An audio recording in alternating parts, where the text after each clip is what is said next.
ہمارا آج کا یہ بچوں کا مختصر سا پروگرام یہیں پر ختم ہوتا ہے۔ اب ہمارے جو دو معزز مہمان مقرر صاحبان باہر سے تشریف لائے جنہیں ہم سننا بہت پسند کریں گے، تو میں ان میں سے ہمارے حضرت اقدس مولانا محمد یونس صاحب ندوی خامگاؤں سے گزارش کرتا ہوں کہ وہ اس موقع پر آج کے اس اجلاس کی مناسبت سے جو بھی ان کے دل میں آئے اپنی اظہار خیال فرمائے۔ مولانا یونس صاحب۔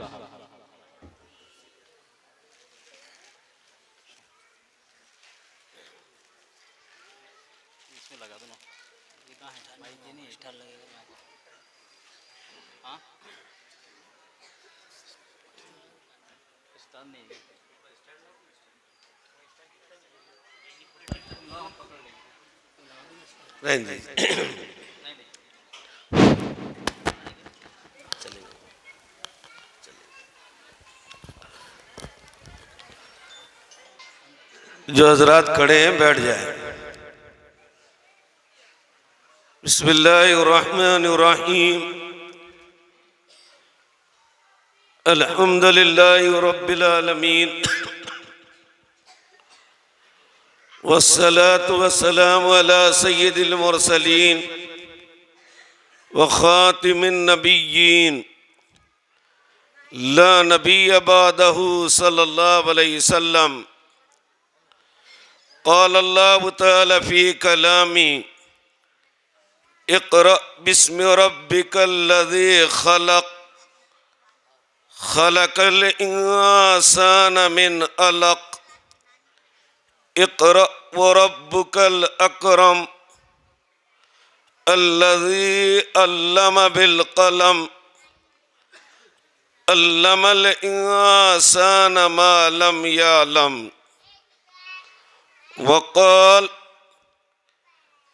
یا ایھا الذین آمنوا اتقوا اللہ حق تقاتہ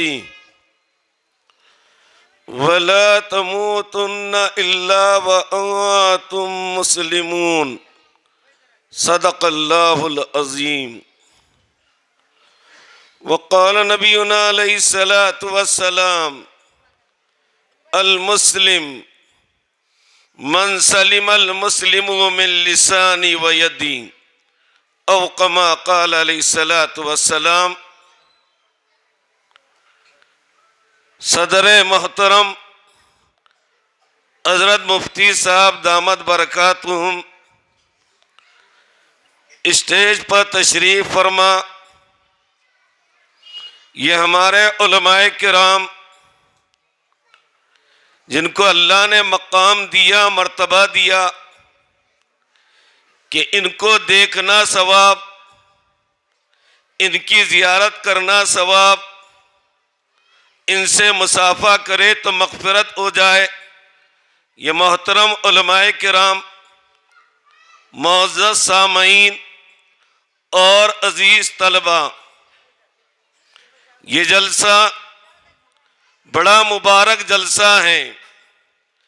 جلسے کی نسبت ہے تکمیل حفظ کی طرف کہ قرآن کریم کو ان دو حافظوں نے مکمل یاد کیا۔ وہ قرآن کریم جو میرے اور آپ کے نبی محمد رسول اللہ صلی اللہ علیہ وسلم غار حرا میں تشریف فرما، وہ ذات اقدس جن کے صدقے میں اللہ نے کائنات کو پیدا کیا، زمین کو، آسمان کو، جبرائیل کو، میکائیل کو، چاند کو، سورج کو، ذرے ذرے کو میرے اور آپ کے آقا محمد رسول اللہ صلی اللہ علیہ وسلم کے صدقے میں اللہ نے پیدا فرمایا کہ لولا کما خلقت الافلاق۔ اے میرے حبیب، اے میرے حبیب، اگر آپ کی دنیا میں بعثت مقصود نہ ہوتی، میں افلاق کو پیدا نہ کرتا، کائنات کو نہ بناتا۔ میرے اور آپ کے آقا محمد رسول اللہ صلی اللہ علیہ وسلم غار حرا میں تشریف فرما ہے، جبرائیل علیہ السلام تشریف لائے اور جبرائیل علیہ السلام نے فرمایا اقرا، پڑھیے، پڑھنے کو فرمایا۔ اصل تو انبیاء کا معلم اللہ ہی ہوتا ہے، جبرائیل درمیان میں واسطہ ہیں۔ لا تحرک به لسانک لتعجل به ان علینا جمعہ وقرآنا، کہ آپ جلدی میں اپنی زبان کو حرکت نہ دیجیے، قرآن کو پڑھانا ہمارے ذمے۔ گویا براہ راست قرآن اللہ کے نبی صلی اللہ علیہ وسلم نے کس سے پڑھا؟ اللہ سے پڑھا۔ جبرائیل واسطہ ہیں، اللہ سے پڑھا ہے۔ اس لیے حدیث میں آتا ہے ادبنی ربی فاحسن تادیبی، میرے رب نے مجھے ادب سکھایا اور بہترین ادب سکھایا۔ انبیاء کا معلم میرے اور آپ کے غار حرا میں تشریف لائے۔ آپ جلسے گاہ میں تشریف لے کر آئیے، آ جائیے، ماشاءاللہ بڑے پیارے ہیں آپ بھی آ جائیے، اللہ آپ کی جان مال میں برکت دے۔ آپ بھی آ جاؤ، ماشاءاللہ بڑے پیارے لوگ ہیں، پسد کے لوگ ہیں نا، ماشاءاللہ بڑے دیندار، بڑے متقی، بڑے پرہیزگار، بڑے اللہ والے، دین کی بات غور سے سننے والے، عمل کرنے والے، دعوت دینے والے۔ اللہ بے انتہا آپ کو قبول فرمائے۔ تو میرے عزیزوں بزرگوں، جبرائیل علیہ السلام یہ آیات لے کر نازل ہوئے۔ اقرأ بسم ربک الذی خلق، پڑھیے اپنے رب کے پاک نام سے۔ ہر نیک عمل اللہ کے نام کے ساتھ، ایمان والا مسجد میں داخل ہو اللہ کے نام سے، مسجد سے باہر نکلے اللہ کے نام سے، صبح کرے اللہ کے نام سے، شام کرے اللہ کے نام سے، رات میں سوئے اللہ کے نام سے اور جاگے اللہ کے نام سے، گھر میں داخل ہو اللہ کے نام کے ساتھ، خیری خیر آوے گا۔ حدیث شریف میں آتا ہے، بخاری شریف کی روایت ہے، مغرب کی نماز پڑھ کر جو اللہ کا بندہ اپنے گھر میں جاتا ہے، اب اپنے گھر جائے تو کیسے جائے؟ اللہ کے نبی صلی اللہ علیہ وسلم نے ہمیں ہر طریقہ سکھایا ہے، ہر طریقہ سکھایا ہے کہ ہم گھر میں جائیں، گھر میں سیدھا قدم رکھیں، سیدھا قدم، دایاں پیر، اور بسم اللہ پڑھیں کہ بسم اللہ اللہ کے نام کے ساتھ یہ اللہ کا بندہ اب سنت طریقے سے گھر میں داخل ہو رہا ہے، اور سنت طریقے سے اور داخل ہونے کے ساتھ اللہ کا نام لے رہا ہے۔ اور گھر میں گئے، دسترخوان بچھایا گیا، یہ اللہ کا بندہ اب دسترخوان پر کھانے رکھے گئے، یہ کھانے کے لیے بیٹھا، گھر کے افراد بھی دسترخوان کے ارد گرد بیٹھ گئے۔ گھر میں تمام کے تمام اجتماعی طور پر کھانا چاہیے۔ ایک صحابی اللہ کے نبی صلی اللہ علیہ وسلم کی خدمت میں آئے، عرض کیا اللہ کے نبی صلی اللہ علیہ وسلم گھر میں برکت نہیں، کھاتے پیٹ بھرتا نہیں، مجھ جیسا مولوی ہوتا تو برکت کا ایک تعویذ، برکت کا تعویذ دیتا۔ اللہ کے نبی صلی اللہ علیہ وسلم نے، اس لیے تعویذ میں بڑے پکے ہوتے، ایک صاحب لڑکا ہونے کا تعویذ دیا کرتے، لڑکا ہونے کا، اور منہ بولے دام۔ اب ایک صاحب کو ہو گئی 5 لڑکیاں، 1 2 3 4 5، بولے اب تو لڑکا ہونا۔ اب گئے مولوی صاحب کے پاس، منہ بولے دام۔ اب جیسی منہ بولے دام ملے، اتفاق سے چھٹی بھی لڑکی ہوئی۔ اب یہ جلال میں مولوی صاحب کے پاس آیا کہ منہ بولے دام دیا، آپ نے وعدہ کیا تھا لڑکا ہوگا، لڑکی ہو گئی۔ کہا میرا تعویذ خطا نہیں کرتا، غلطی نہیں کرتا، تعویذ کھول۔ تعویذ میں لکھا ہوا تھا لڑکا ہوگا، لڑکا نہیں ہوا تو لڑکی تو پکی، لڑکی تو پکی۔ تو میرے عزیز و بزرگوں، آج کل مسائل ایسے چل رہے ہیں، تو اللہ کا نام خیر کا، برکت کا ذریعہ۔ اب دسترخوان پر اللہ کے نبی صلی اللہ علیہ وسلم نے فرمایا لَعَلَّكُمْ تَأْكُلُونَ مُتَفَرِّقِينَ، شاید تم الگ الگ کھاتے ہوگے، کہ دسترخوان بچھا کر ایک ساتھ بیٹھ کر کھانا کھایا کرو اور اللہ کا نام لیا کرو۔ جب اللہ سنت طریقے سے داخل ہوا، اللہ کے نام کے ساتھ، اللہ کے نام کے ساتھ گھر میں گیا، اللہ کے نام کے ساتھ کھانا شروع کیا، اب کھانے میں خیر ہے، کھانے میں برکت ہے، کھانے میں عافیت ہے، کھانے میں محبت ہے۔ لیکن اب سنت اور شیطان کیا کہتا ہے؟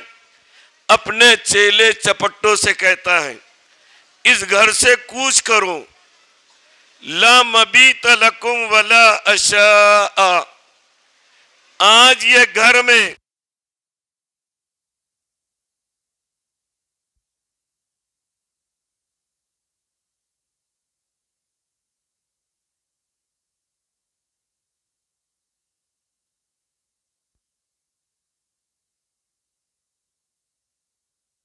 اب یہ اللہ کا بندہ اللہ کے نام کے ساتھ داخل نہیں ہوا، اللہ کے نام کے ساتھ کھانا نہیں کھایا، تو شیطان کہتا ہلمو ہلمو، آ جاؤ آ جاؤ، چیلے چپٹوں کو بلاتا ہے، چھوٹا بھی آ رہا، بڑا بھی آ رہا، اعلیٰ بھی آ رہا، ادنا بھی آ رہا، ہر قسم کے آ رہے، ہلمو ہلمو، اس گھر میں آ جاؤ، تمہارے لیے شام کا کھانا بھی ہے اور رات گزارنے کے لیے جگہ بھی ہے۔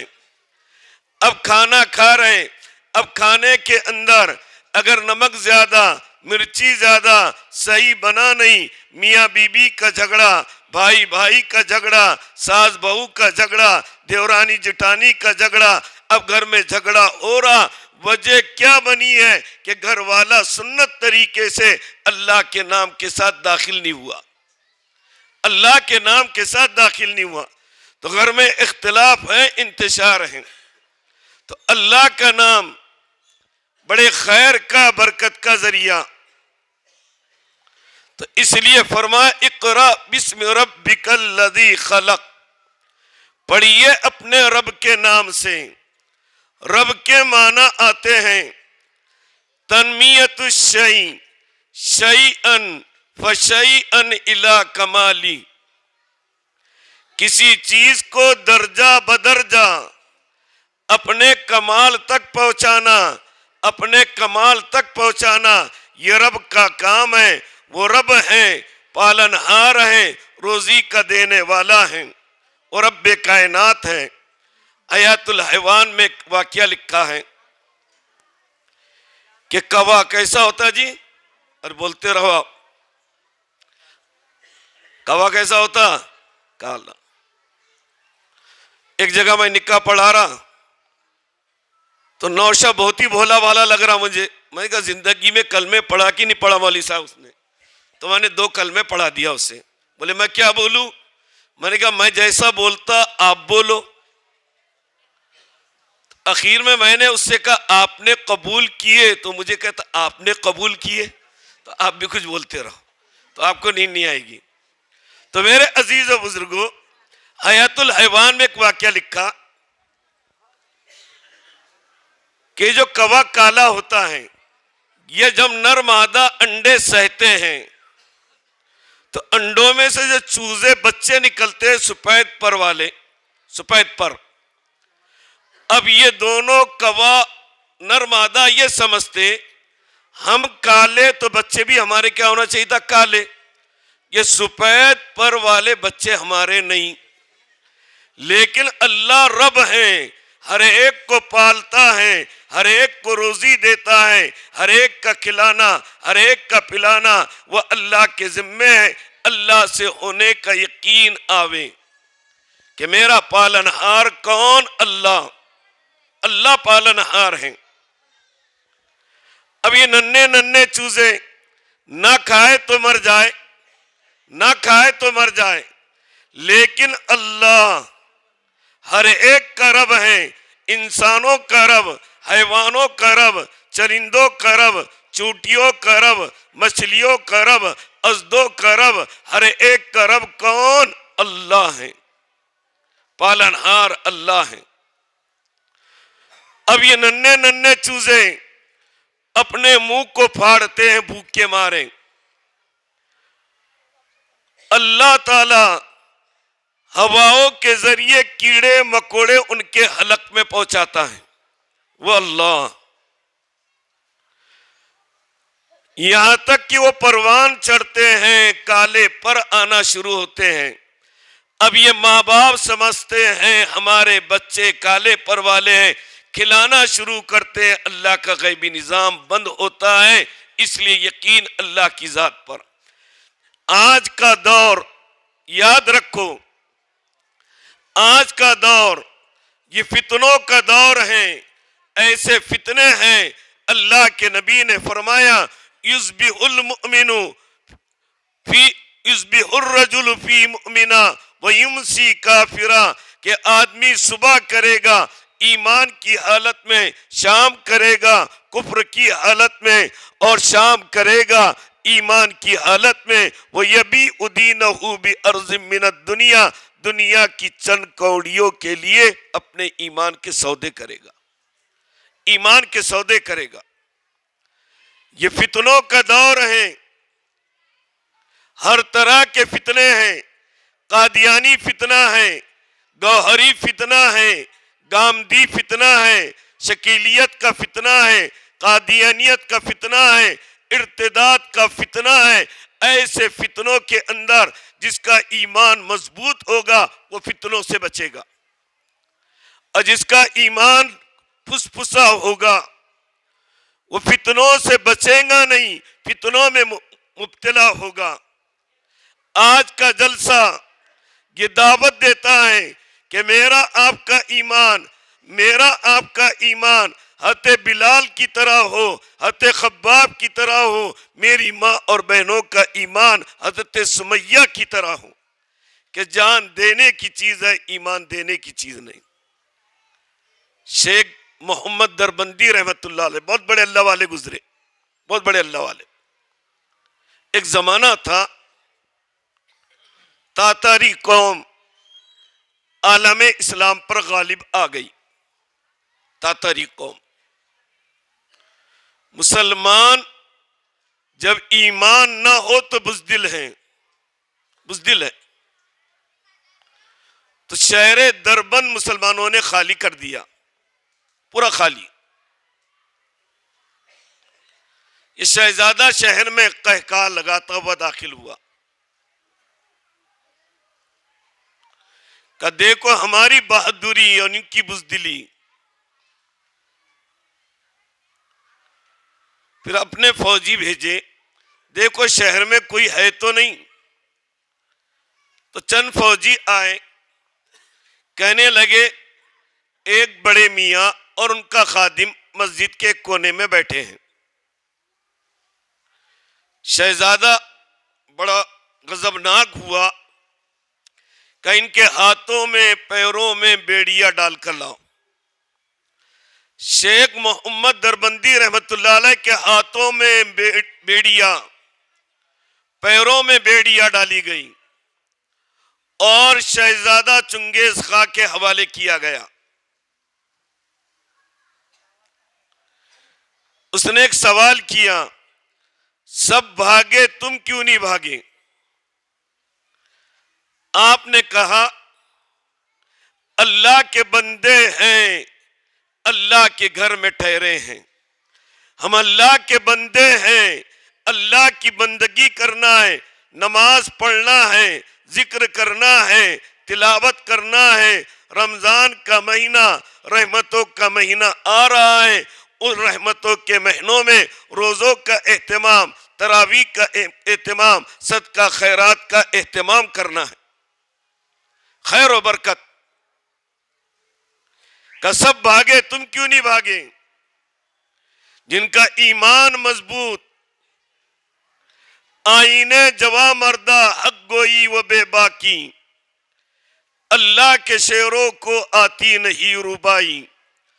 جو اللہ کا شعر ہوگا اللہ سے ڈرے گا، اللہ سے ڈرے گا.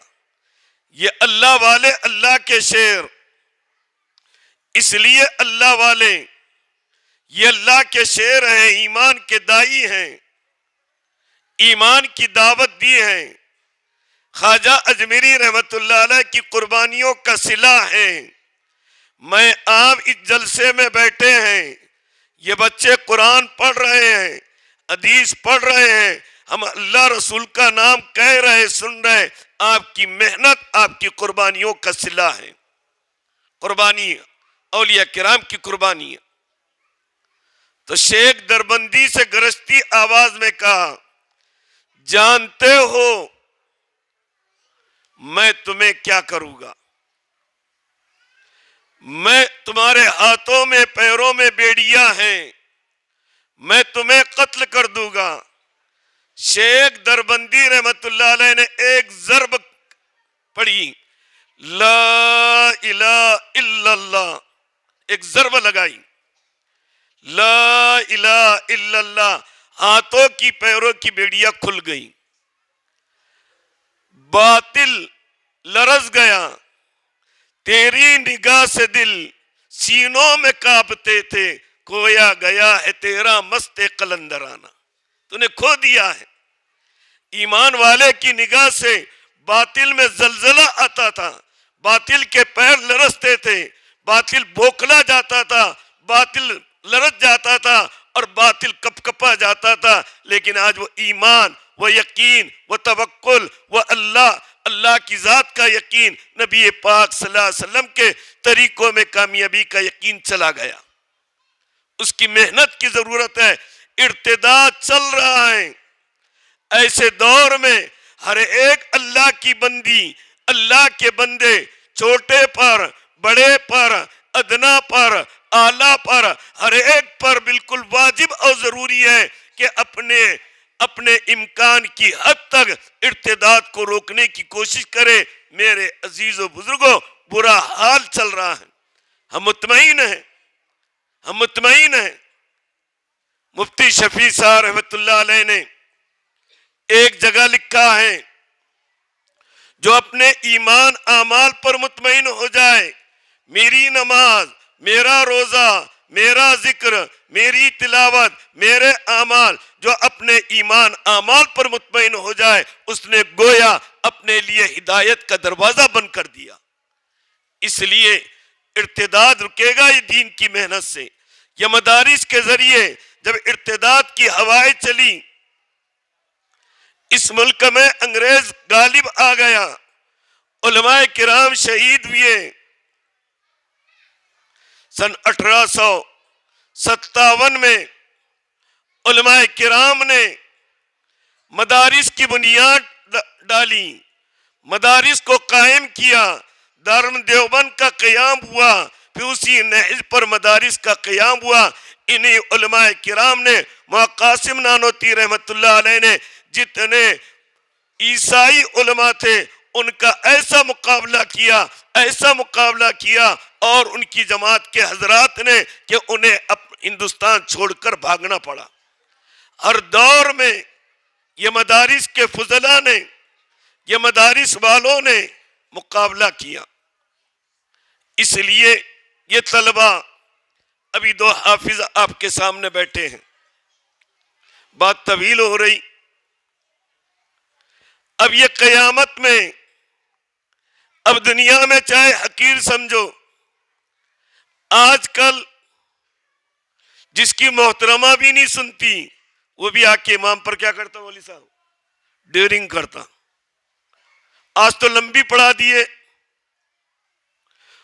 وضو کر رہے پہلی رکعت گئی، بولے سمجھتا نہیں کیا قرات لمبی کرنا پہلی؟ ارے اللہ کے بندے تو نے پہلے آنا تھا نا. یہ آ رہا لیٹ اور وضو کرتے کرتے امام صاحب کو مشورہ دے رہا، اور ایک دو اس کو گلہ دینے والے، جیسے عورتیں ڈھولک بجاتی نا تو ایک دو اس کو گلہ دیتی نا، تو ایسے وضو میں ایک دو کو گلہ دینے والے مل جاتے. نا سمجھتا نہیں ان کو، پہلی رکعت ذرا لمبی کرنا تھا. تو میرے عزیز و بزرگوں، یہ حافظ قرآن، یہ حافظ قرآن آج دنیا والے چاہے انہیں حقیر سمجھے، دنیا میں ٹھاٹ ہیں کلکٹر کے، منسٹر کے، تھانے دار کے، عہدیدار کے، منصبدار کے، لیکن قیامت میں ان کے ٹھاٹ ہوگی. کیا ہوگے جی؟ قیامت میں یہ علماء حفاظ کے ٹھاٹ ہوگے، قیامت میں ٹھاٹ ہوگے ان کے. ابھی جو حدیث ہمارے محتمم صاحب نے پڑھی کہ والد کا مقام کیا، والد کا مقام کیا ہوگا؟ والد کو وہ تاج پہنایا جائے گا جس کا ایک ہیرا سورج کی روشنی کو مدھم کر دے. ایک ہیرا، تو ایسے کہیں ہیرے موتی لگے ہوگے. والد کا یہ مقام آپ بھی نیت کرو. اورنگزیب رحمت اللہ علیہ کا لڑکا حافظ قرآن بنا، ان کے والد شاہجہاں کی خدمت میں پیش کیا کہ حضرت پوتے کو مبارکباد دے دو. شاہجہاں نے مبارکبادی تو نہ دی بلکہ ناراض ہو گئے، ناراض ہوئے. اورنگزیب رحمت اللہ علیہ عالم تھے، سمجھ گئے، عالم تھے. ایک سال بعد والد کی خدمت میں حاضر ہوئے، کہنے لگے ابا جان میں حافظ قرآن بن گیا. شاہجہاں نے گلے لگایا کہ بیٹا پہلے تمہارا بیٹا حافظ بنا، قیامت میں تمہیں تاج پہنایا جائے گا، مجھے کیا ملے گا، لیکن آج تم حافظ بنے، اب مجھے بھی تاج پہنایا جائے گا. ان بچوں کے والد کا یہ مقام. ابھی دنیا میں مسائل کیا حافظ قرآن بنانا، کیا عالم دین بنانا، کیا کھائیں گا. شاہ ابرار صاحب رحمت اللہ علیہ فرماتے جو اخلاص سے قرآن پڑھے گا پڑھائے گا، اللہ دنیا کا محتاج نہیں بنائے گا، اللہ اسے مالدار بنائے گا. اس لیے قرآن ہی اللہ نے مالدار بنانے کے لیے دیا، اللہ مالدار بنائے گا اسے. قرآن دولت ہے، دنیا کا خیر اس میں، قبر کا نور اس میں، محشر کا نور اس میں، محشر اور میرے عزیز و بزرگوں دنیا آخرت کی تمام بھلائی اس میں.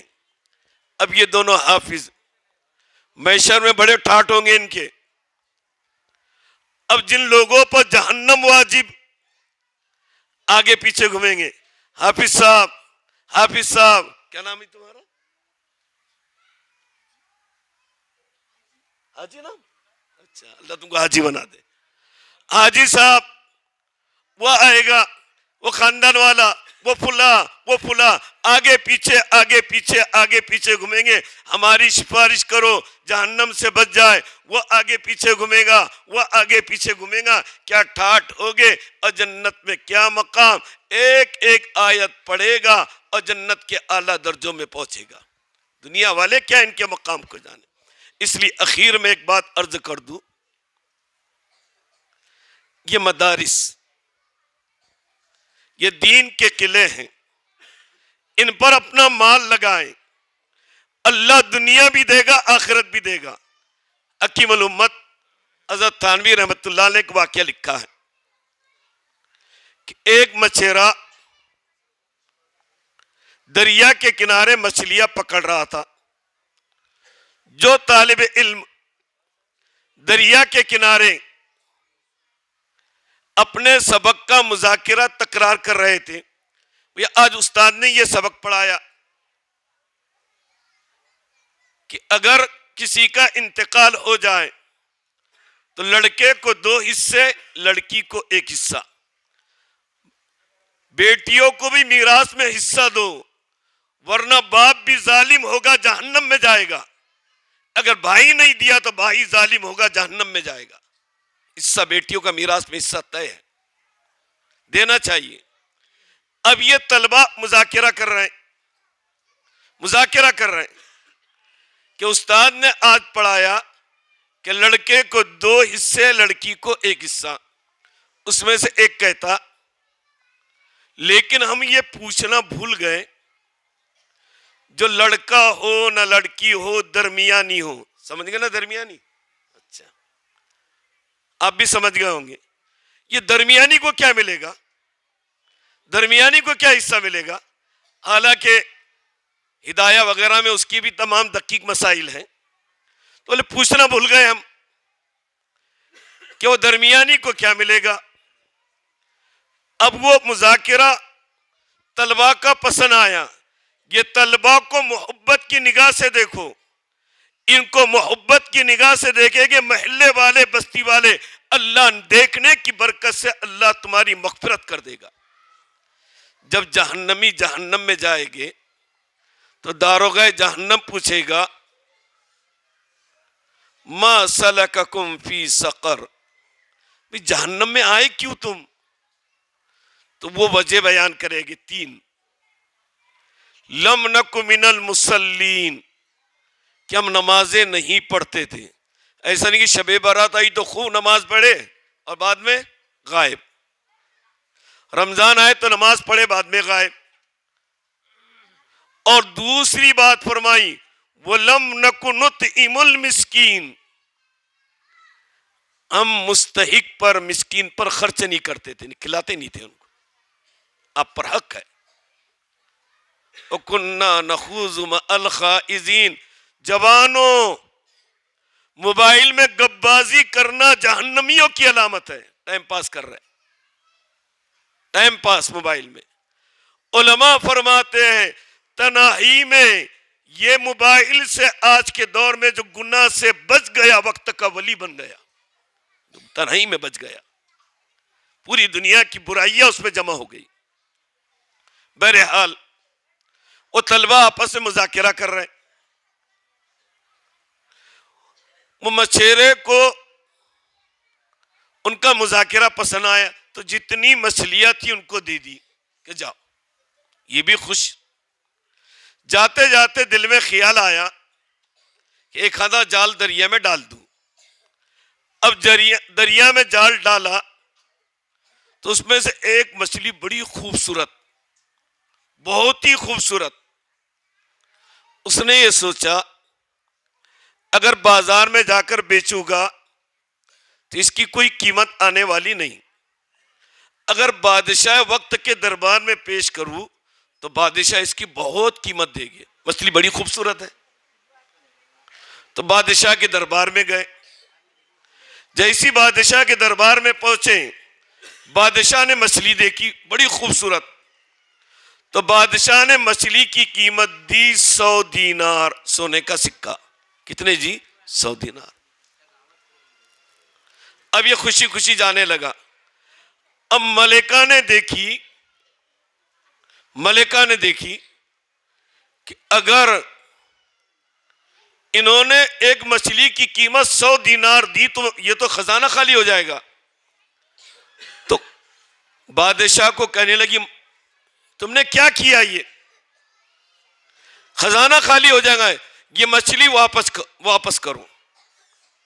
بولے میں بادشاہ، اگر میں نے واپس کر کہا مچھلی واپس لے جاؤ تو میری شان کے خلاف ہے۔ تو بولے میں تم کو سمجھاتی، عورتیں برابر سمجھاتی مولوی صاحب، برابر ایسا ایسا ایسا۔ اس لیے غیبت سے بچنا۔ اللہ کے نبی صلی اللہ علیہ وسلم معراج میں عورتوں کو جہنم میں زیادہ دیکھا، وجہ یہ بتائی کہ عورتیں غیبت میں زیادہ مبتلا۔ مکاشفۃ القلوب میں ایک واقعہ لکھا کہ جب آدم علیہ السلام دنیا میں بھیجے گئے تو شیطان مچھلی کے پاس آیا، کہنے لگا دنیا میں ایسے لوگ آ رہے ہیں جو تیرا شکار کر کے کھائیں گے۔ جانوروں کو بھی کھائیں گے جو حلال ہے. تو مچھلی نے تمام کو کہہ دیا، سب کو کہہ دیا. تو آپ دیکھیں گے اللہ کی ہر مخلوق چرند پرند کی منہ میں زبان ہے، لیکن مچھلی نے غیبت کی تو اس کے منہ میں زبان نہیں. مچھلی نے غیبت کی تو اس کے منہ میں زبان نہیں ہے. مچھلی بغیر زبان کے ہوتی ہے، اس لیے غیبت کی اس نے. تو غیبتوں سے بچو. اب وہ عورتیں اور وہ ملکہ جلال میں آ گئی. جلال میں کہیں لگے مچھلی واپس کرو. بولے میں بادشاہ، میں کیسے واپس کروں؟ بولے میں سمجھاتی. اس سے پوچھو مچھلی نر ہے کہ مادہ ہے. کیا پوچھو ڈاکٹر صاحب؟ مچھلی نر ہے کہ مادہ ہے؟ اگر وہ یہ بولے یہ مچھلی نر ہے تو بولنا ہمیں مادہ چاہیے. اگر وہ بولے یہ مادہ ہے تو کہنا ہمیں نر چاہیے، ہمیں نر چاہیے. بادشاہ کی سمجھ میں آ گئی. اس لیے حدیث میں آتا ہے عورتیں عقل کے اعتبار سے ناقص، دین کے اعتبار سے ناقص، لیکن مردوں کی عقلوں پر غالب آ جاتی. آدمی کس کی سنتا؟ تو سمجھائی بیچاری نے. اب بادشاہ کی بھی سمجھ میں آ گئی. مشورے کو بلایا، گرجتی آواز میں کہا یہ نر ہے کہ مادہ ہے؟ بتاؤ نر ہے یا مادہ ہے؟ تو اب مچھیرے کو طلبہ کا واقعہ یاد آ گیا. کس کا واقعہ یاد آیا؟ طلبہ کا واقعہ یاد آیا. کہ بادشاہ سلامت، نہ یہ نر ہے نہ یہ مادہ ہے، یہ تو درمیانی ہے. یہ کون سی ہے؟ بادشاہ بڑا خوش ہوا اور 1000 دینار اس کو اور دیا. کتنے دیا؟ پھر اپنے ملک میں ڈھنڈورا پٹوایا، جو بی بی کی سنے گا دولت سے ہاتھ کھو بیٹھے گا. جو بی بی کی سنے گا. اور مچھیرے نے ڈھنڈورا پٹوایا، جو یہ مہمانان رسول جو آج چٹائیوں پر بیٹھ رہے، جو ان پر ایک خرچ کرے گا اللہ اس کے لاکھوں عطا کرے گا. اس لیے آپ سے درخواست ہے اس مدرسے کا پورا خیال رکھیں. کیا ضرورت ہے؟ معتمم صاحب کے پاس آئے، اساتذہ کے پاس آئے، چاول چاہیے، گیہوں چاہیے، سبزی چاہیے، کیا چاہیے؟ کس چیز کی کمی ہے؟ آپ جتنا خرچ کرو گے اللہ آپ کو اتنا دے گا. اللہ مجھے آپ کو عمل کی توفیق عطا فرمائے. ان حافظ کرام اللہ انہیں دنیا آخرت پہ ترقی عطا فرمائے. اللہ مجھے آپ کو جو کچھ کہا گیا عمل کی توفیق عطا فرمائے. آمین. جزاکم اللہ خیرہ، احسن الجزا. اب ہمارے آج کے اس اجلاس کے آخری مقرر جو ہمارے جلسے کے صدر ہے، میری مراد حضرت مولانا مفتی ڈاکٹر محمد اعظم صاحب ناندیڑ، ان سے گزارش کرتا ہوں کہ وہ اپنا صدارتی خطاب فرمائے.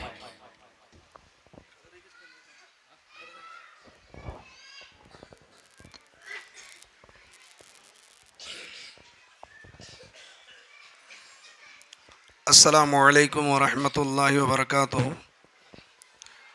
الحمد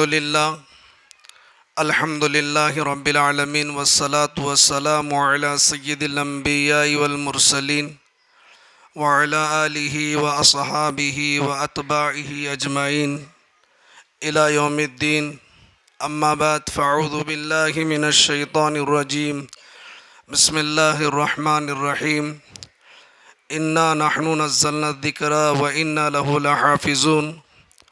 وقال رسول اللہ صلی اللہ علیہ وسلم خیرکم من تعلم القرآن وعلمہ او کما قال النبی صلی اللہ علیہ وسلم.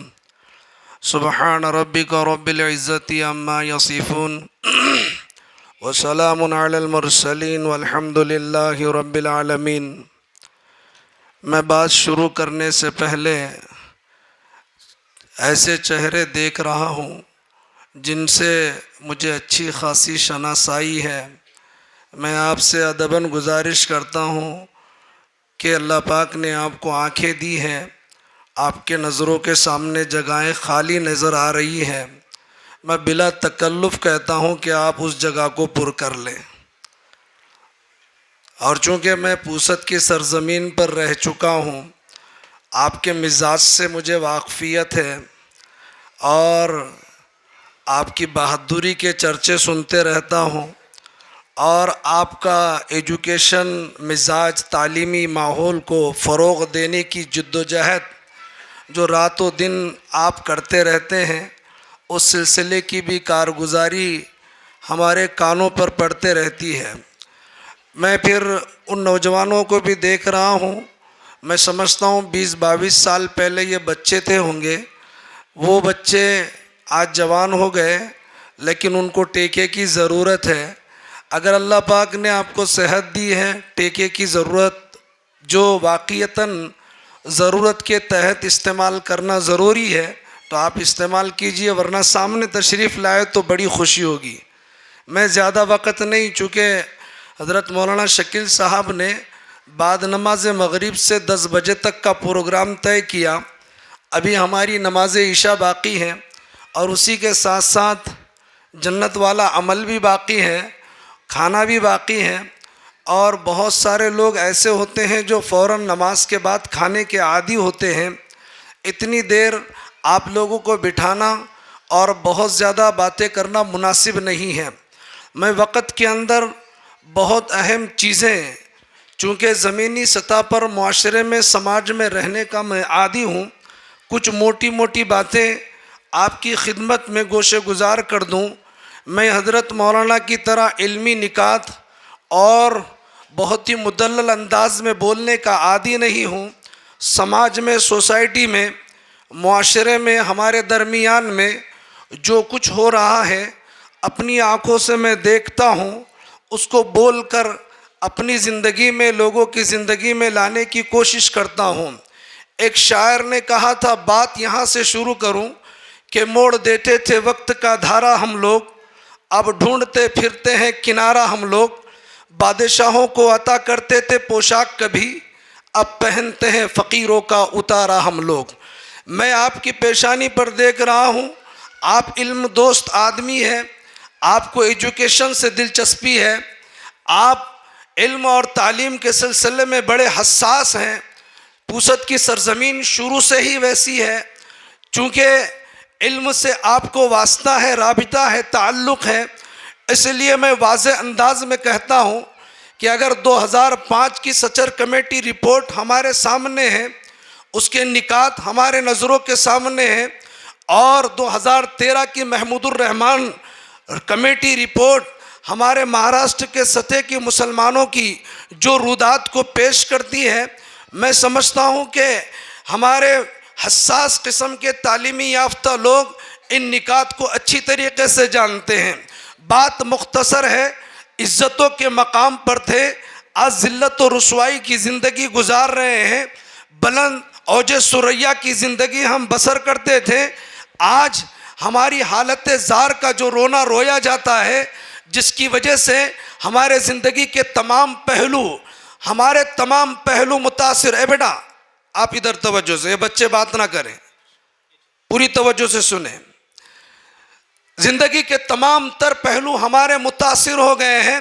اگر ایمانیات کی بات مولانا کہتے ہیں، اگر عبادت کو عنوان بنا کر گفتگو کرتے ہیں، معاشرت کے عنوان پر اگر بہنوں کے درمیان، خواتین کے درمیان بیان ہوتا ہے، محلوں کی سطح پر اصلاح کمیٹی کے سلسلے میں کچھ نوجوان بیداری کا ثبوت دیتے ہیں، اور اگر کچھ نوجوان نشے کے خلاف مہم چلاتے ہیں، اور کچھ پڑھے لکھے تعلیم اور علم کو لے کر گھر گھر علم کی شمع روشن کرنے کے نعرے بلند کرتے ہیں، تو میں یہ کہتا ہوں، میں سمجھتا ہوں کہ میری بات سے حالات پر نظر رکھنے والا ہر فرد تائید کرے گا کہ اس موقع پر مسلمانوں کا زندگی کا کوئی ایسا شعبہ نہیں ہے جو بہت زیادہ متاثر نہ ہوا ہو، بلکہ میں یہ کہتا ہوں علماء کی موجودگی میں اکثریت مسلمانوں کی ذہنی ارتداد کی شکار ہو چکی ہے، ذہنی ارتداد کی شکار ہو چکی ہے۔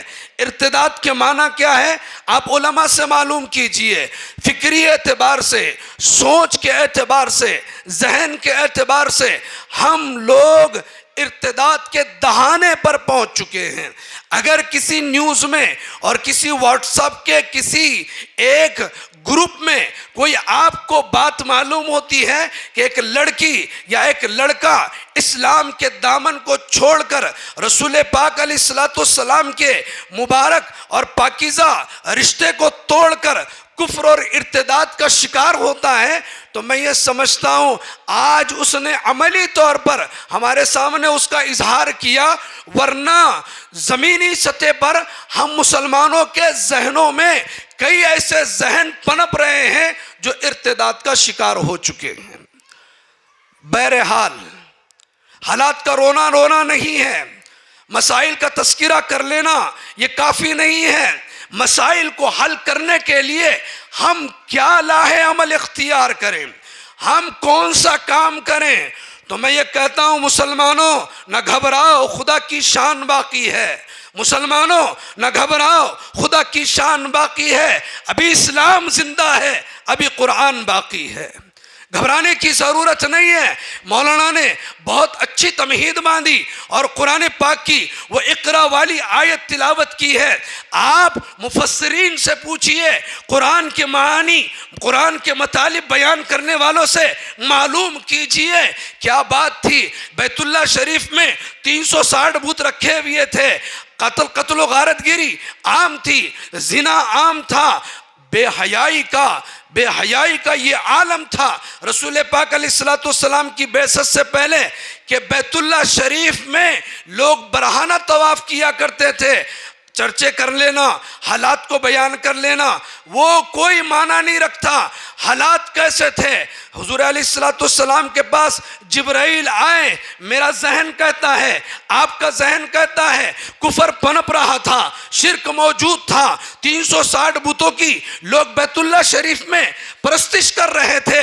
تو اس وقت میں میرے ذہن میں بات آتی ہے، میرے ناقص عقل میں یہ بات آتی ہے کہ ایمان کی بات آنا چاہیے تھا۔ جبرائیل سب سے پہلے قل هو اللہ احد والی آیتیں لے کر آتے، وہ کہتے کہ اے محمد صلی اللہ علیہ وسلم سب سے پہلا پیغام ایمان کا دیجئے۔ اگر اس وقت میں ظلم و زیادتی ہو رہی ہے، عورتوں کے اوپر ظلم و زیادتی کے پہاڑ توڑے جاتے، میں آپ کو کیا بتاؤں، علماء کرام آپ کے سامنے خطابات کرتے رہتے ہیں۔ ظلم و زیادتی کا ایک اکثر حصہ جس کے شکار عورتیں ہو چکی تھی، عورتوں کے اوپر ظلم و زیادتیاں ہوا کرتی تھی۔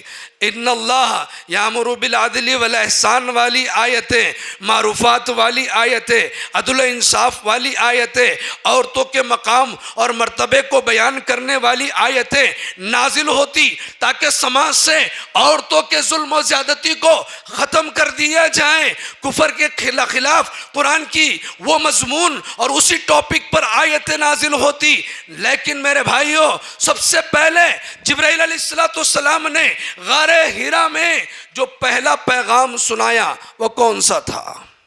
اقرا۔ علماء مفسرین نے بیان کیا ہے، اس کا مطلب یہ ہے اے مسلمانوں گھبرانے کی ضرورت نہیں ہے، گھبرانے کی ضرورت نہیں ہے۔ تمہارا تعلق اگر ایجوکیشن سے ہے، تمہارا تعلق تعلیم و تعلم سے ہے، تمہارا تعلق پڑھنے پڑھانے سے ہے، دنیا تمہیں مٹانے کی پوری کوشش کر دیں، خدا پاک کی قسم تمہارا بال بیکا بھی نہیں ہو سکتا۔ دنیا نے یہ ثابت کیا، تعلیم بنیاد ہے جینے کی، تعلیم بنیاد ہے ایمان کی، تعلیم بنیاد ہے۔ میں بہت ذمہ داری سے ایک ایک جملہ سوچ سمجھ کر کہہ رہا ہوں، مجھے وقت کی تحدید کا بھی احساس ہے، میں مختصر وقت میں بات کو سمیٹنے کی کوشش کر رہا ہوں۔ تعلیم بنیاد ہے عبادتوں کا، عبادتوں کی بنیاد تعلیم ہے، ایمان کی بنیاد تعلیم ہے، اور معاشرے کو سدھارنے کی بنیاد تعلیم ہے۔ ایک بیٹا اپنے باپ کے مقام کو جانے گا تعلیم کی بنیاد پر، ایک باپ اپنے بچوں کے حقوق کو ادا کرے گا تعلیم کی بنیاد پر، معاشرے میں سدھار پیدا ہوگا تعلیم کی بنیاد پر خدا پاک کی قسم اسلام نے، قرآن نے، جبرائیل علیہ السلام کے ذریعے سے اللہ پاک نے اقرا کا پیغام دے کر یہ ثابت کیا ہے، اے مسلمانوں تم قیامت تک جیو گے، تم قیامت تک کے رہو گے، اگر تعلیم تمہارے درمیان میں نہ رہی، علم تمہارے درمیان میں نہ رہا، تو پھر تم کبھی عزت کی زندگی، کامیاب زندگی نہیں گزار سکتے۔ پہلے لوگ، چونکہ میری ماں بہنیں یہاں پر موجود ہیں، حافظ قرآن کا جلسہ ہے، حافظ قرآن کا جلسہ ہے، ان حفاظ کرام کی تکمیل الحمدللہ آج ہوئی ہے۔ مولانا شکیل صاحب کو ہم دل کی گہرائی سے مبارکباد دیتے ہیں، اس مدرسے کی کارکردگی کے اوپر ہم فخر کرتے ہیں۔ اللہ پاک نے 2 حافظ ہمارے درمیان میں پیدا کر دیے ہیں۔ پہلے زمانوں میں اگر کسی کو اولاد ہوتی، آج میرے ذہن میں ایک صاحب کو میں نے پوچھا تجھے اولاد اللہ نے عطا کی، وہ کہتا ہے کہ میں ڈاکٹر بناؤں گا، میں انجینئر بناؤں گا، میں فلاں ڈگری اس کو کراؤں گا۔ لیکن پہلے زمانے میں اگر کسی باپ کو اولاد ہونے کی خواہش ہے، کسی ماں کو اولاد ہونے کی خواہش ہے، تو ان کے ذہن و دماغ میں ایک ہی بات یہ رہتی کہ میں ان کو سب سے پہلے قرآن سے جوڑوں۔ قرآن علم کا مرکز ہے، آپ کو معلوم نہیں ہے، مجھے معلوم نہیں ہے، یورپ کنٹریز کے وہ سائنٹسٹ ہمارے قرآن کی ایک ایک آیت کو عنوان بنا کر باضابطہ ریسرچ کر رہے ہیں، تحقیق کر رہے ہیں، اور اس کی بنیاد پر دنیا کو نئی نئی چیزیں دے رہے ہیں۔ پہلے زمانے میں، آج کل تو علم کی تفریق ہو گئی، یہ عصری تعلیم، یہ دینی تعلیم، پہلے زمانے میں کوئی تفریق نہیں تھی، علم نافع اور علم غیر نافع یہ تفریق تھی، یہ تقسیم تھی۔ لیکن علمی دنیاوی علم اور دینی علم، اگر آپ حکیم ترمذی رحمۃ اللہ علیہ، ڈاکٹر صاحب یہاں پر موجود ہے، اور ڈاکٹر صاحب نے بچوں کی ہمت افزائی کی، اللہ پاک جزائے خیر دیں۔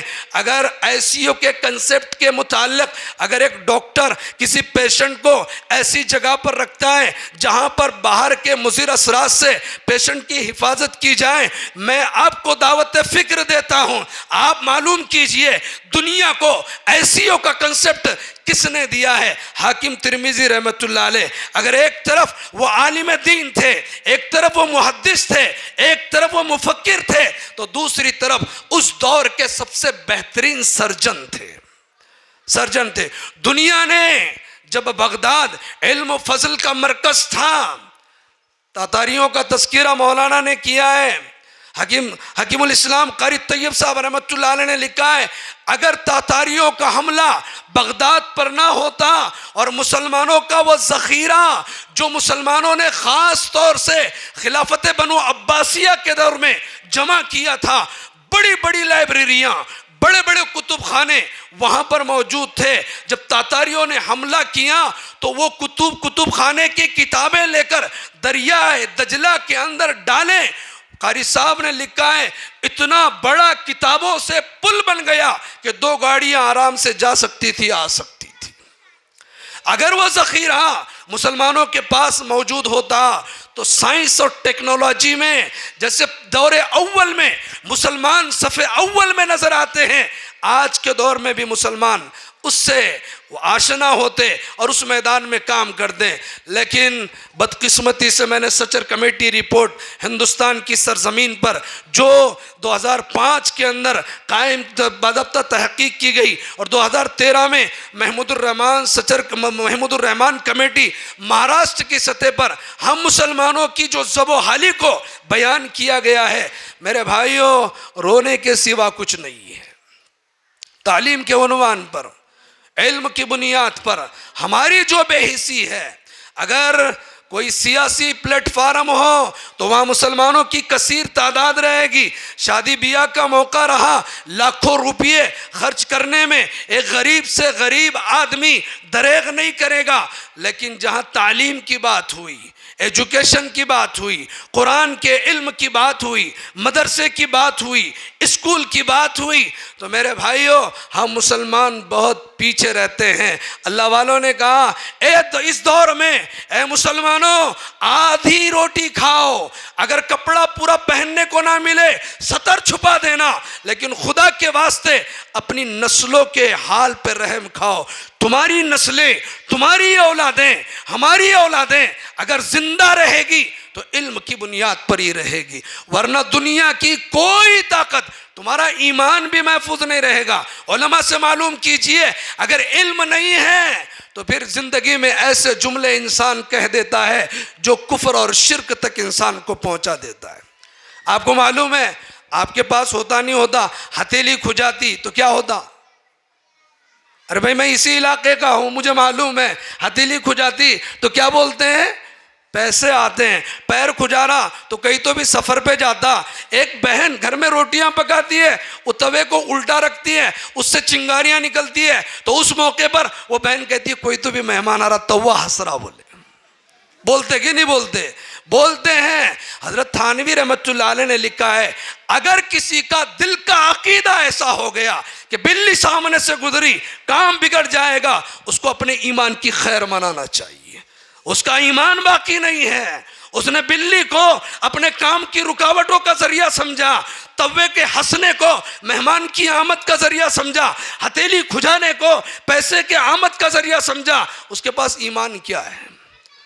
اس کے پاس ایمان کیا ہے؟ اس کو اپنے کلمے کی فکر کرنا چاہیے۔ تو میرے بھائیوں علم ہوگا ایمان محفوظ ہوگا۔ عبادتوں کا حال کیا ہے؟ اللہ مجھے ہم سب کو معاف فرمائے۔ ہم کو معلوم ہے زمینی سطح پر ایک آدمی کئی دنوں سے 60 سال کی عمر کا ہے، اگر اس کو یہاں پر، یہ بچے تو حافظ قرآن ہو گئے، لیکن ایک آدمی 60 سال کی عمر کا، میری بات کو برا نہ مانے، میں زمینی سطح کی بات کہتا ہوں، 60 سال کے آدمی کو یہاں پر مائک دے کر اگر مولانا شکیل صاحب نے یہ کہا کہ بھائی چچا جان آپ 60 سال کے ہیں، سورہ فاتحہ نماز میں پڑھنا واجب ہے، ضروری ہے، اگر نماز میں سورہ فاتحہ نہ پڑھے تو تمہاری نماز نہیں ہوتی، اتحیات نہ پڑھے نماز نہیں ہوتی، دعائے قنوت نہ پڑھے نماز نہیں ہوتی۔ میں اسکول کی سطح کی بات کہتا ہوں، میں سنا اسکول ناندیڑ کا ایک مشہور اسکول ہے، وہاں پر اسسٹنٹ ٹیچر ہوں، گورنمنٹ سرونٹ ہوں، میں کلاس ٹیچر ہوں، میرے کلاس میں 53 بچے ہیں، میں بالکل ذمہ داری سے کہہ رہا ہوں 53 بچوں کے 9th کلاس کا کلاس ٹیچر ہوں۔ 9th کلاس میں تقریباً بچے بالغ ہوتے ہیں، اور آپ ناندیڑ کے اندر آئیں تو سنا اسکول کا نام سنیں گے۔ میں سنا اسکول کی بدنامی نہیں کر رہا ہوں، میں بتانا چاہ رہا ہوں کہ دین کے عنوان پر، نمازوں کے عنوان پر ہماری کتنی بے حسی ہے۔ میں نے بچوں کا سروے کیا، میں نے اتحیات اور دعائے قنوت معلوم کیا، 53 بچوں میں سے 40 بچوں کو یاد نہیں ہے، 53 بچوں میں سے 40 بچوں میں۔ اور مجھے بالکل یہ یقین ہے کہ اگر آپ میں سے بھی کسی کو کھڑا کر دیا جائے صحیح تجویز سے، جو سورہ فاتحہ صحت کے ساتھ پڑھنا چاہیے، اگر پڑھ کے سناؤ بولے تو ہمیں جھجک محسوس ہوگی، ہم پڑھ کر نہیں سنائیں گے۔ میرے بھائیوں بھوکے رہے، آدھے عید کے کپڑے مت بناؤ، عید کے کپڑے مت بناؤ، عالیشان بلڈنگیں مت بناؤ، لیکن اپنے دین کو اگر مضبوط کرنا ہے، اپنی نمازوں کو مضبوط کرنا ہے، اپنے علم کو مضبوط، اپنے ایمان کو مضبوط کرنا ہے، اپنے معاشرے کو سدھارنا ہے۔ اب میں آپ کو کیا بتاؤں، ایک مسئلہ ہے، علماء بھی جانتے ہیں، لیکن بالکل کسی جھجک کے بیانوں میں مسئلے نہیں بولنا چاہیے، لیکن علماء کی موجودگی میں بہت ذمہ داری سے عرض کرتا ہوں، ہمارے درمیان میں ایک ماحول ہے کہ بہو آتی ہے، بہو کے ذمے ساس کی، سسر کی خدمت، بچہ بولتا ہے کہ میرے ماں باپ کی خدمت کرنا ہے، ٹھیک ہے بہت اچھی بات ہے، کرنا چاہیے، لیکن جسمانی خدمت نہیں۔ ساس کی اگر جسمانی خدمت کر رہے ہیں تو گنجائش ہے، لیکن سسر کی جسمانی خدمت نہیں ہے۔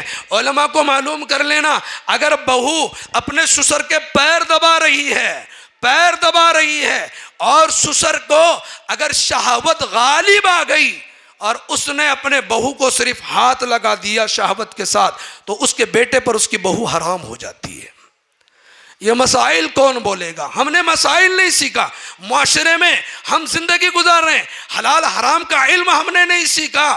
اسلام نے ہم کو بتایا طلب العلم فریضۃ علی کل مسلم۔ یہ عبادات اسلام اور ایمان اور معاشرے کے متعلق عرض کر رہا ہوں۔ دین کا علم، دنیا کا علم ہم لوگوں کو حاصل کرنا وقت کی سب سے بنیادی ضرورت ہے۔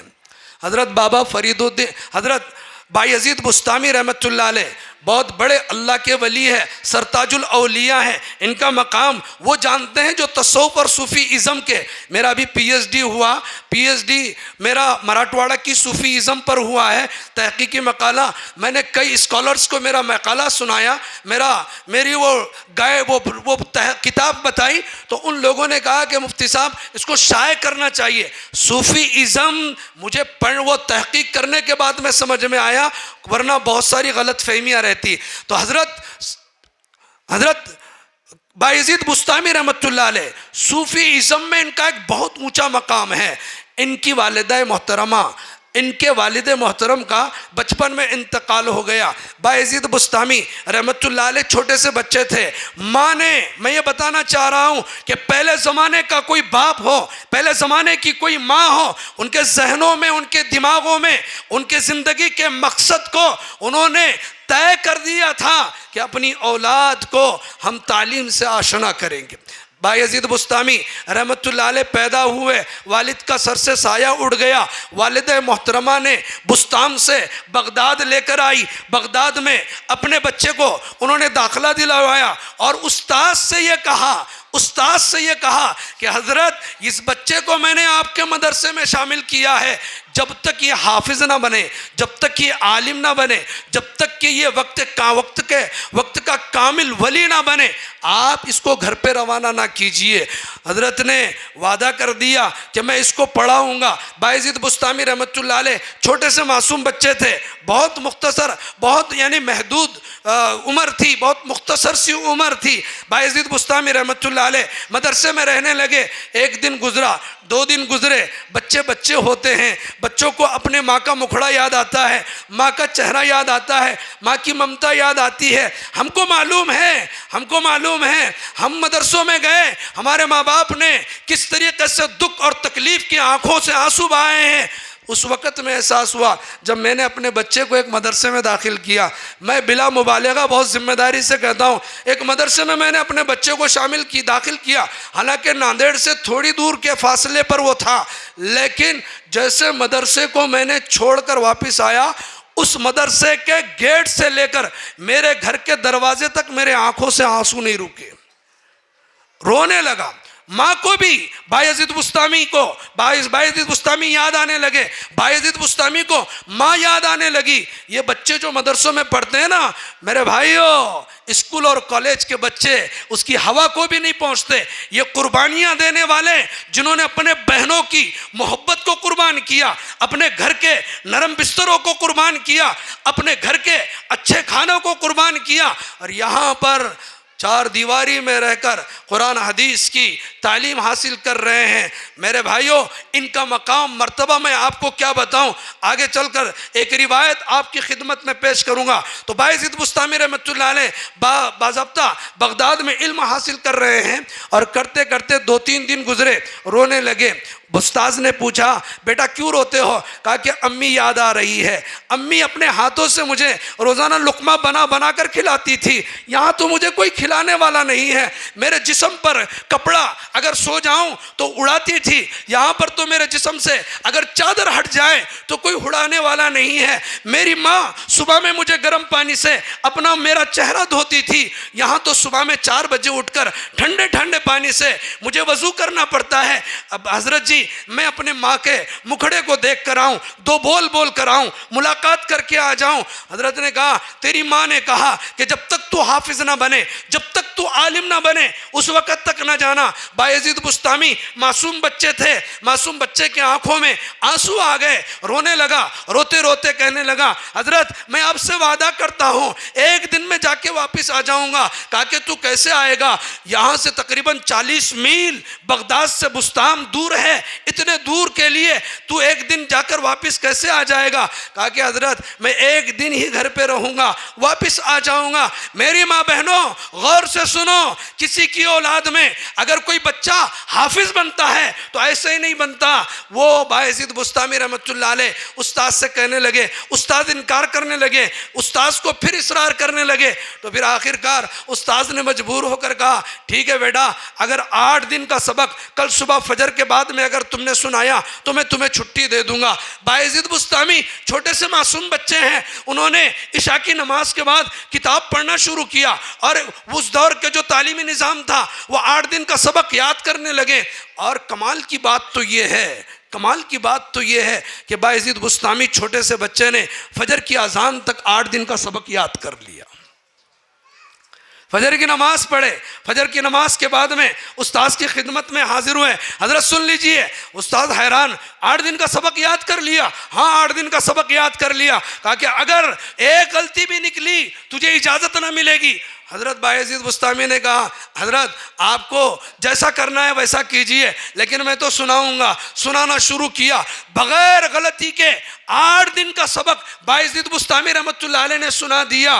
استاذ مجبور ہو گئے، کہا کہ ٹھیک ہے بیٹا جاؤ اپنے والدہ سے مل کر آنا، بسطام سے مل کے بسطام جانا، والدہ سے ملاقات کر کے جلدی آ جانا، اور پھر کہنا کہ میں تو اجازت نہیں دے رہا تھا، تمہارا اصرار بہت زیادہ تھا۔ کہا کہ ٹھیک ہے حضرت۔ بسطام ایک قافلہ جا رہا تھا، اس میں وہ بایزید بسطامی شامل ہو گئے۔ بسطام پہنچے، رات کا اندھیرا تھا، مغرب کا وقت غالباً ہو گیا تھا۔ بسطام حضرت بایزید بسطامی رحمۃ اللہ علیہ اپنے گھر کے دروازے پر پہنچے، دروازہ کھٹکھٹایا۔ میرے بھائیوں یہ قصے کہانیاں نہیں ہیں، یہ مدرسے کے بچے اس سے زیادہ قربانیوں کے ساتھ میں علم حاصل کرتے ہیں۔ بایزید بسطامی رحمۃ اللہ علیہ نے دروازہ کھٹکھٹایا، بایزید بسطامی کی ماں ایسے جیسے کہ انتظار میں ہو۔ ماں سمجھ گئی کہ میرا لخت جگر آیا ہے، میرے جگر کا ٹکڑا آیا ہے۔ کون ہے؟ کہا کہ میں بایزید بسطامی، میں تیرا بیٹا ہوں، امی دروازہ کھول دیں۔ ماں نے کہا کہ نانا میرا بچہ تو بسطام سے بغداد علم حاصل کرنے کے لیے گیا ہے، تو میرا بیٹا نہیں ہو سکتا۔ ماں نے آواز پہچان لیا، لیکن وہ ماں کا جگر تھا، وہ ماں کے دل میں عزم مصمم تھا کہ اپنے بچے کو حافظ قرآن بنائے، عالم دین بنائے۔ بایزید بسطامی رحمۃ اللہ علیہ کہہ رہے ہیں امی کیواڑ تو کھول دے، دروازہ تو کھول دے، میرے چہرے کو تو دیکھ، تجھے یقین آئے گا کہ میں تیرا ہی لخت جگر ہوں، میں تیرا ہی بیٹا بایزید ہوں۔ کہا کہ نانا میرا بایزید تو وہاں پر علم حاصل کرنے کے لیے بغداد میں رہ رہا ہے، یہاں پر میرا بیٹا نہیں ہے، میرا بیٹا۔ حالانکہ ماں سمجھتی تھی، لیکن بایزید بسطامی آواز دیتے رہے۔ 1 گھنٹہ ہو گیا، 2 گھنٹے ہو گئے، بایزید بسطامی معصوم بچے، چھوٹے سے بچے، انہوں نے بھی فجر تک آواز دیتے رہے۔ لیکن جب بایزید بسطامی کے لیے ماں نے کیواڑ نہ کھولا، دروازہ نہ کھولا، تو بایزید بسطامی نے جذبات میں آ کے کہا امی اگر تیری نیت ایسی ہے، تیرا ارادہ ایسا ہے، تو میں اپنی معصوم زبان سے ایک چھوٹے سے دل میں یہ پکا ارادہ کرتا ہوں کہ جب تک میں حافظ عالم نہ بن جاؤں میں تیرا چہرہ بھی نہیں دیکھوں گا۔ پھر بایزید بسطامی پھر نکلے ہیں، پھر مدرسے میں آئے۔ استاذ نے کہا ماں سے ملاقات ہوئی، آنکھوں میں ٹپ ٹپ پانی آیا، رونے لگے۔ نا حضرت میری ماں نے ایسے رویہ کیا۔ کہا کہ بیٹا تیرے ماں کی تمنا وہ ہے، تو پھر وہ تمنا کو تو پوری کیوں نہیں کر دیتا؟ بایزید بسطامی رحمۃ اللہ علیہ 1 سوئی سے علم حاصل کیا، حافظ بنے، عالم بنے، اور پھر میرے بھائیوں ایک مقام پر جب عالم بن گئے تو استاد سے کہنے لگے حضرت اب میں جانا چاہتا ہوں، میری ماں کی تمنا پوری ہو گئی، میری ماں کی زندگی کا مقصد پورا ہو گیا، مجھے جانے کی اجازت دیجیے۔ حضرت نے کہا ٹھیک ہے بیٹا تجھے اجازت ہے، تو جانا۔ تو کہا کہ حضرت آج رات، یہاں کئی سالوں سے میں نے مدرسے میں زندگی گزاری، آج رات بھر جاگوں گا، اللہ کے سامنے رو دھو کے دعائیں کروں گا، جو غلطیاں ہوئی ہے معافی تلافی اللہ سے کر لوں گا۔ استاذ نے کہا ٹھیک ہے بیٹا رات بھر رک جانا۔ ادھر بایزید بسطامی بستامی مسجدوں میں مدرسے میں پڑھنے لگے، دعائیں کرنے لگے۔ استاذ محترم آرام کرنے کے لیے چلے گئے، رات میں خواب میں استاذ کے حضور پاک علیہ السلام تشریف لائے اور کہنے لگے اے بایزید کے استاذ، میرے بایزید کو تو نے ظاہری علم دے دیا، اپنی خلافت کا تاج اس کو نہیں پہنائے گا، اس کو خلافت عطا نہیں کرے گا۔ صبح میں فجر کی نماز کے بعد استاذ نے کہا بایزید ادھر آؤ۔ بایزید آئے، رات میں جاگ کر آنکھیں سرخ ہو چکی تھی، رو کر سرخ ہو چکی تھی۔ بایزید میرے دل و دماغ میں بھی تجھے خلافت دینے کا مجھے دل میں بات نہیں آئی تھی، لیکن رات میں حضور پاک علیہ السلام تشریف لائے اور مجھے حکم دیا، اس لیے میں تیرے سر پہ پگڑی باندھتا ہوں۔ پگڑی باندھی اور پھر کہا کہ بیٹا گھر پہ جانا۔ گھر پہ جب بستام حضرت بایزید بستامی نوجوانی کے عالم میں پہنچے، گھر کا دروازہ کھٹکھٹایا تو ایسے جیسے کہ ماں کئی سالوں سے انتظار میں ہے، اندر سے یہ آواز دی میرا بایزید آ گیا، میرا بایزید آ گیا۔ بایزید نے کہا ہاں امی میں تیرا بایزید ہوں۔ ماں نے کواڑ کھولا، دیکھا خوبصورت نوجوان، علم کا نور چہرے پہ جھلکتا ہوا، سر پہ عمامہ ہے، کالی داڑھی ہے، نوجوان بچہ ہے۔ وہ چھوٹا بچہ تو میرا بایزید؟ ہاں امی میں تیرا بایزید ہوں۔ گلے لگایا، پیشانی کو بوسہ دیا، کہا کہ بیٹا تو ایک مرتبہ آیا تھا نا، روٹی کے ٹکڑے لقمے بنا کر کھلانے کی درخواست کی تھی، آج میں تجھے اپنے ہاتھوں سے پیٹ بھر کے کھلاؤں گی، آ بیٹا۔ اندر بلایا اور پھر بلانے کے بعد کھانا تیار کیا۔ کھانا تیار کرنے کے بعد میں کہا کہ بیٹا ایک بات مجھے یاد آئی، میں بولوں آپ کو؟ تو انہوں نے کہا کہ بولیے نا امی کیا بولنا چاہتے ہیں۔ بایزید بستامی اپنے ماں کو دیکھ رہے ہیں، کئی سالوں سے ماں کا دیدار نہ کیا، آج دل بھر کے دیکھ رہے ہیں۔ بایزید بستامی کی ماں نے کہا بیٹا روٹی کھانا تیار ہو گیا، دسترخوان بھی بچھا دیا، کھانا ساتھ میں کھائیں گے، لیکن میرا دل بولتا ہے کہ میں 2 رکعت اللہ کی شکرانے کے طور پر نماز پڑھ لوں کہ میرے اللہ نے مجھے حافظ قرآن کی اولاد جیسی اولاد عطا فرمائی، عالم دین عطا فرمایا۔ میرے لیے میرے زندگی کا مقصد یہی تھا، اللہ پاک کا شکر ادا کرنا چاہتی ہوں۔ مصلی بچھایا، بایزید بستامی نے کہا ٹھیک ہے امی 2 رکعت نماز میں کتنا ٹائم لگے نماز پڑھ لیں۔ بایزید بستامی کی ماں نے نماز کی نیت باندھی، 2 رکعت نماز پڑھی۔ میرے بھائیوں قصے کہانیاں نہیں ہیں میری ماں بہنوں، یہ قصے کہانیاں نہیں ہیں، اس کو سرسری طور پہ نہ لے۔ ایک ماں اگر اپنی اولاد کے متعلق، ایک باپ اپنی اولاد کے متعلق اگر یہ تہیہ کر دے کہ میں اپنے بچوں کو پڑھاؤں گا، حافظ بناؤں گا، عالم بناؤں گا، اللہ پاک اس کی مراد کو پوری فرماتے ہیں۔ بایزید بستامی رحمۃ اللہ علیہ ماں کو ٹکٹکی باندھ کے دیکھ رہے ہیں، ماں رکوع کر رہی ہے، سجدہ کر رہی ہے، نماز سے فارغ ہو گئی۔ ماں نے ہاتھ اٹھائے، اے خدا جب یہ بچہ پیدا ہوا تھا میں نے تیرے دربار میں ہاتھ اٹھا کر دعا مانگی تھی، اے خدا مجھے اس وقت تک موت نہ دینا جب تک کہ میرا بچہ حافظ عالم نہ بن جائے، تیرا ولی نہ بن جائے۔ اے خدا آج میرے زندگی کا مقصد پورا ہو گیا، اگر تیرے علم میں اور تیرے دانش میں اور تیرے مقدر میں میری موت ہے تو مجھے اب جینے کی کوئی تمنا نہیں ہے۔ یہ ہاتھ اٹھائے ہوئے دعا کر رہی تھی۔ بایزید بستامی بازو میں بیٹھ کر ادھر دسترخوان لگا ہوا ہے، بایزید بستامی کے ہاتھ، بایزید بستامی کی ماں کے ہاتھ ایک دم نیچے ڈھلے اور ایک طرف گردن ڈھلی۔ بایزید بستامی آگے بڑھے، ماں کو سنبھالا۔ ماں نے کہا کہ بیٹا مجھے ایسا لگتا ہے کہ میری زندگی اب ختم ہونے والی ہے۔ ارے امی آپ نے روٹی ہاتھوں سے پکائی ہے نا، کھانا آپ نے ہاتھوں سے پکایا ہے، دسترخوان آپ نے لگا دیا ہے، آپ نے کہا تھا کہ میں اپنے ہاتھوں سے تجھے کھلاؤں گی۔ امی کئی سالوں کی تمنا ہے، آج کھلانے کا موقع آ گیا، آپ ایسی باتیں کہتی ہے۔ امی نے کہا کہ بیٹا مجھے ایسا لگتا ہے کہ اب زندگی ساتھ نہیں دے گی، اب جنت کے دسترخوان پہ ہم مل کر کھانا کھائیں گے، اور ایک ہچکی ماری اور اللہ کو پیاری ہو گئی۔ میرے بھائیوں پہلے ماں باپ کی تمنائیں ہوتی تھی۔ میں مولانا شکیل صاحب اور ایک بچے کے والد صاحب ان کے ماں باپ کو دل کی گہرائی سے مبارکباد دیتا ہوں۔ میرے مدرسے میں 22 بچے حافظ بنے، لیکن بخدا کہہ رہا ہوں اس میں کوئی تصنع نہیں ہے، کوئی بناوٹ نہیں ہے۔ میری اپنی اولاد اس سال حافظ قرآن بنی، میرے دل کی جو خوشی اور مسرت کی کیفیت تھی وہ تو باپ کو معلوم ہوگا جس نے قرآن و حدیث میں حافظ قرآن کی فضیلت پڑھی ہو، حافظ قرآن کی فضیلت پڑھی ہو۔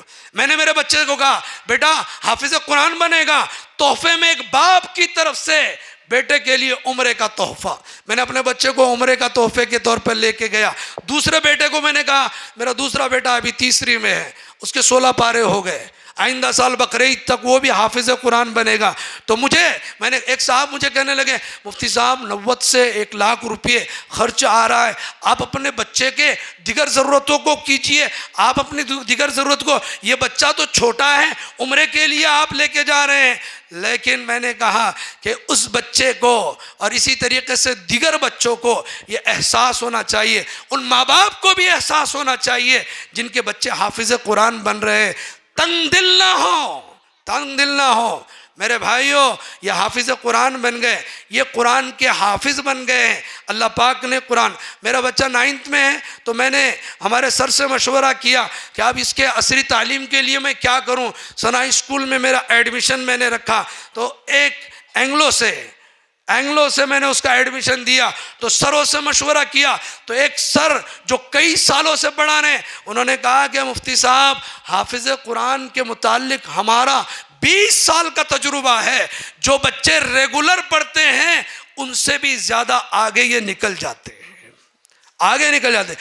خدا نے ان کے سینوں میں قرآن کو محفوظ کیا، 30 پاروں کو محفوظ کیا، اور ایک لفظ کی غلطی کے بغیر یہ قرآن پاک کو پڑھتے ہیں، تراویح کے اندر قرآن کو سناتے ہیں۔ تو یہ بچے دین کے اعتبار سے، اور جو بچے آپ یہ محسوس کیجئے، آپ اپنی اولاد کے متعلق طے کیجئے، اللہ ہم سب کو معاف فرمائے۔ ایک تلخ حقیقت بتاؤں، ابھی 10 بجنے کے لیے ٹائم باقی ہے، شاید دوسرے کی گھڑی میں بج رہا، میری گھڑی پیچھے چڑھ رہی ہے۔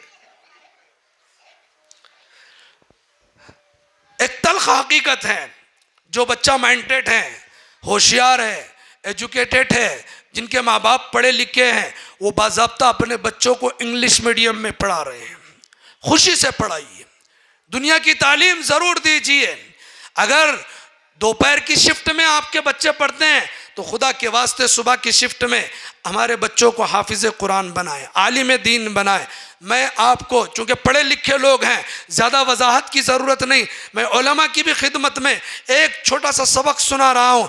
اس وقت میں ہم جیسے کہیں ہم ٹارگیٹ پر ہیں، میری 45-46 سال کی عمر ہو گئی، 50 سال کی اگر عمر ہو گئی، 10-20 سال میں جیوں گا، 10-20 سال میں ہم ٹارگیٹ پر نہیں ہیں، ہم ٹارگیٹ پر نہیں ہیں۔ اس وقت میں باطل کے ٹارگیٹ پر ہماری نسلیں ہیں، ہمارے بچے ہیں۔ نیو ایجوکیشن پالیسی کیا ہے؟ آپ پڑھیے پورا، نیو ایجوکیشن پالیسی کیا ہے؟ علماء نے اس وقت کے جو حالات کے نبض پر ہاتھ رکھتے ہیں، انہوں نے واضح کہہ دیا کہ اگر نیو ایجوکیشن پالیسی جو نافذ ہو گئی اور میں چونکہ بحیثیت معلم ہوں، مجھے باضابطہ اس اسکول کی سطح پر کام کرنا پڑتا ہے، ٹریننگ ہوتی ہے، اس سلسلے میں کس طریقے سے نیو ایجوکیشن پالیسی کو لاگو کر دیا جاتا ہے اور لاگو کر دیا گیا اور اس کو لاگو کرنا ہے۔ تو میرے بھائیوں ایک ایسا خوبصورت نیو ایجوکیشن پالیسی ہے جو دکھنے میں بہت خوبصورت ہے اور واقعیتاً ملک کی ترقی کے لیے اور ہمارے بچوں کے مائنڈ اور ذہن کے اعتبار سے نیو ایجوکیشن پالیسی واقعیتاً بہت اچھی ہے، لیکن مسلمانوں کے لیے، ہم سب بچوں کے، ہمارے بچوں کے لیے، بچیوں کے لیے علماء نے لکھا ہے صرف 1 سے لے کر 10 تک اگر بچوں کو نیو ایجوکیشن پالیسی کے حوالے کر دیا گیا تو 10ویں کے سرٹیفکیٹ کے ساتھ وہ کفر اور شرک کو زندگی میں لے کر آئے گا۔ اس لیے مجھے ایک واقعہ یاد آیا.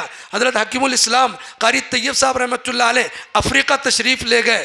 افریقہ میں چونکہ جنگلات وہاں کے بہت مشہور ہیں، حضرت قاری صاحب نے کہا میں افریقہ کے جنگلات کے متعلق مشاہدہ کرنا چاہتا ہوں. وہاں کے گائیڈ نے کہا حضرت اس سلسلے میں ایک میوزیم ہے، وہاں پر آپ کو ہم لے جائیں گے. میوزیم میں لے جایا گیا. حضرت نے ایک پھول کا پودا دیکھا، اس کے اوپر ایک بہت خوبصورت پھول دیکھا. پھول دیکھنے کے بعد قاری طیب صاحب رحمۃ اللہ علیہ اس پھول کی طرف ہاتھ بڑھانے والے تھے کہ گائیڈ نے کہا حضرت ہاتھ مت لگائیے. کہا کہ اتنا خوبصورت پھول میرا جی چاہتا ہے کہ میں اس کو لوں، سونگوں، اس کو استعمال میں لاؤں. کہا کہ حضرت یہ دکھنے میں جتنا خوبصورت ہے اصل میں یہ اتنا زہریلا ہے. اگر آپ کا ہاتھ اس کو لگ گیا تو آپ کا ہاتھ سڑنا شروع ہو جائے گا. قاری صاحب رحمۃ اللہ علیہ حکیم الاسلام تھے، دارالعلوم دیوبند کے محتمم تھے. برجستہ اس گائیڈ سے سوال کیا اگر کسی نے غلطی سے اس پھول کو ہاتھ لگا دیا تو کیسا؟ کہا کہ اللہ پاک کا ایک نظام ہے، قدرتی نظام ہے. جہاں پر یہ پھول کا پودا اگتا ہے اس کے جڑ میں ایک چھوٹا سا دوسرا پودا اگتا ہے جس پر چند پتے ہوتے ہیں. اگر کسی نے اس پھول کو غلطی سے ہاتھ لگا دیا تو ایجوکیشن، تعلیم کی بنیاد پر وہ فوراً سمجھ جاتا ہے اور فوراً نیچے کے وہ چھوٹے سے پودے کے 2 پتے مسل کر اپنے ہاتھ پہ لگا دیا تو وہ تریاق ہے. وہ زہر کو زائل کرنے کے لیے اللہ پاک نے ایک سسٹم بنایا ہے. اللہ بیماری اتارتے ہیں تو اس کے لیے بیماری، حدیث پاک بھی ہے، اللہ جب بھی کوئی بیماری اتارتے ہیں تو بیماری کے ساتھ شفا بھی اتارتے ہیں. کوئی دنیا میں لا علاج مرض نہیں ہے. جو بیماری ہے اللہ پاک نے اس کے ساتھ میں اس کی شفا اتاری ہے. تو کہا کہ یہ پودا جہاں پر بھی ہوتا ہے اس کے جڑ میں ایک چھوٹا سا پودا ہوتا ہے، فوراً اس کے 2 پتوں کو مسل دے تو اس کا زہر ختم ہو جاتا ہے. میرے بھائیوں یقین جانیے اس دور میں نیو ایجوکیشن پالیسی وہ خوبصورت پھول کے درخت کی طرح ہے اور یہ چھوٹے چھوٹے جو پودا جڑ میں ہیں. اللہ پاک مولانا شکیل صاحب کو ہمت حوصلے عطا فرمائے. بڑے حوصلہ شکن حالات ہے مدارس کے لیے، مکاتب کے لیے. بہت دل کو توڑ دینے والے، ہمتوں کو پست کر دینے والے حالات ہیں. لیکن ہمارا ایمان ہے، ہمارا یقین ہے کہ انشاءاللہ انا نحن نزلنا الذکر وانا لہ لحافظون. اللہ نے اس قرآن کو نازل کیا. اللہ اپنی قدرت سے، روس میں کیا ہوا، سوشلزم کا جب فتنہ آیا تو وہاں پر قرآن کی تعلیم پر پابندی آئی تھی. لیکن اللہ پاک اس دور کے علماء کو جزائے خیر عطا فرمائے. ان لوگوں نے روس کی سرزمین پر جس سسٹم سے قرآن کے حافظ بنائے، عالم بنائے، وہ پڑھنے کی چیز ہے. اس دور کے یہ علماء مختصر تنخواہوں میں آپ کے پاس ٹھوڑیوں میں ہاتھ ڈال کر ایک کی منت سماجت کر کے کل ایک صبح میں ایک صاحب نے کہا مفتی صاحب آپ بہت صلح کل ہو گئے، کسی کا دل دکھا کر بات نہیں کرتے. میں نے کہا میں صرف ٹیچر نہیں ہوں، میں ایک مدرسے کا ذمہ دار بھی ہوں. میں چھوٹی سی اگر حقیقت والی بات بھی کسی کو اس کے سامنے کہہ دوں، اس کا دل دکھ جائے تو وہ 10 آدمیوں کو میرے متعلق، مدرسے کے متعلق ذہن خراب کرے گا. یہ امت کا ایک بہت بڑا المیہ ہے کہ مدارس کے متعلق، علماء کے متعلق، حافظوں کے متعلق جو منہ میں آیا بک دیتے ہیں. لیکن حالات حاضرہ میں یہ علماء جو افراد سازی کا کام کر رہے ہیں، خدا پاک کی قسم میں بہت ذمہ داری سے یہ جملہ کہہ رہا ہوں کہ امت کی خیر خواہی جتنی علماء اور حفاظ کے دلوں میں ہوتی ہے، دین کے لائن سے، ایمان کے لائن سے دنیا کے کسی دوسرے طبقے میں نہیں ہوتی. اگر یہ چاہتے ہیں میرے جیسا آدمی، میں کمزور آدمی، مجھ سے زیادہ صلاحیت مند علماء کرام ہیں، میں نے چھوٹی موٹی کتابیں پڑھی، امتحان دیا، 4 سبجیکٹ میں ایم اے کیا، ایم فل کیا، پی ایچ ڈی کی، بی ایڈ کیا، سرکاری ملازم بن گیا.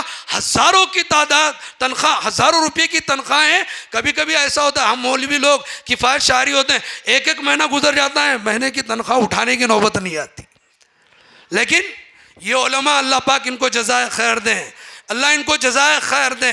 ان کے لیے دل سے دعا کیجئے، ان کے لیے اپنی چمڑی نکال کر ان کے پیر کی جوتی بنا دیں۔ میرے بھائیوں، اس دور کے ان علماء کی حوصلہ اگر اس سے بلند ہوتا ہے، ہمتیں ملتی ہے، تو یہ ہمارے لیے سستا سودا ہے۔ ہمارے نسلوں کے دین کے لیے، ہمارے نسلوں کے ایمان کے لیے، ہمارے محلوں کی صلاح و فلاح کے لیے یہ مدارس، مکاتب بنیادی کردار ادا کر رہے ہیں۔ اور اس سلسلے میں باطل کیا کر رہا ہے آپ کو معلوم ہے؟ میں میری بات بتاتا ہوں، میں کوئی تقریر بہت زیادہ لمبی چوڑی کرنے کے لیے نہیں بیٹھا، میں صرف زمینی سطح کی بات کہتا ہوں۔ ہمارے سامنے نیو ایجوکیشن ڈپارٹمنٹ میں ایک ڈسٹرکٹ لیول پر جس کے اوپر جو ذاکر حسین اسکیم ہے، اس سلسلے میں انہوں نے باضابطہ خود میرے پڑوس میں ان کا مکان ہے، مدرسے کے پڑوس میں، انہوں نے کہا، میں نام نہیں لیتا، انہوں نے کہا کہ مفتی صاحب آپ اپنا رجسٹریشن نمبر، مدرسے کی تعداد بچوں کی، اس کے آدھار کارڈ ہمارے پاس میں جمع کیجئے، میری ذمہ داری ہے 6 لاکھ روپے پر ایئر آپ کو ہم عطا کریں گے، دیں گے۔